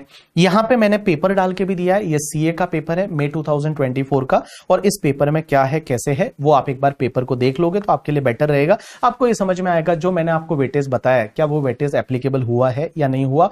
ऑलमोस्ट आप देखोगे वो वेटेज है वो आपका फिक्स होता है। यहां आपका 70 मार्क का पेपर है, क्योंकि 30 मार्क का आपका एमसीक्यू का पेपर आता है जो बाहर नहीं आता, ऐसा मतलब बोलते हैं कि बाहर नहीं आता, बाकी आजकल तो सब जगह मिल ही जाता है एमसीक्यू का पेपर भी, ठीक है। चलिए गाइस, तो ये आपका एक सेगमेंट अभी मैंने ब्रेक से पहले पढ़ाया, और ये ब्रेक से पहले मैंने आपको क्या बताया कि आपका सिलेबस में है क्या, आपका सिलेबस क्या है जो अपन पढ़ने वाले हैं अगले 70 लेक्चर में, जो क्या बोलते हैं, तो आपको पता होना चाहिए कि आपके सिलेबस में क्या है। तो ये टॉपिक्स है, ऐसे ऐसे हम पढ़ने वाले हैं। तो थोड़े मैंने आपको चीजें बताई, टैक्स अवॉइडेंस क्या होता है, टैक्स इवेजन क्या होता है, टैक्स प्लानिंग क्या होती है, सुप्रीम कोर्ट के जजमेंट को कैसे ओवरराइड किया जा सकता है, तो कुछ चीजें, वोडाफोन का केस लॉ है वो मैंने आपको एग्जाम्पल देके बताया। तो अब हम लेंगे ब्रेक करके, ठीक है। और एक चीज बता दूं आपको, ब्रेक जो है वो हमेशा 10 मिनट का रहेगा। मेरा लेक्चर ऑलवेज 7 o'clock स्टार्ट हो जाएगा। आज मैं 3-4 मिनट लेट स्टार्ट किया था जानबूझ के, बट कल से हमारा लेक्चर 7 o'clock स्टार्ट होगा। 10 o'clock मैं आपको छोड़ दूंगा, क्योंकि आपका ऑफिस रहता है, मुझे पता है। एग्जैक्टली 10 o'clock को मैं वाइंड अप करूंगा, एग्जैक्टली 7 o'clock मैं चालू करूंगा, बीच में आपको 10 मिनट का ब्रेक मिलेगा। तो लीजिए आप 10 मिनट का ब्रेक, और 10 मिनट के ब्रेक के बाद में अपन आगे कंटिन्यू करते हैं, ठीक है।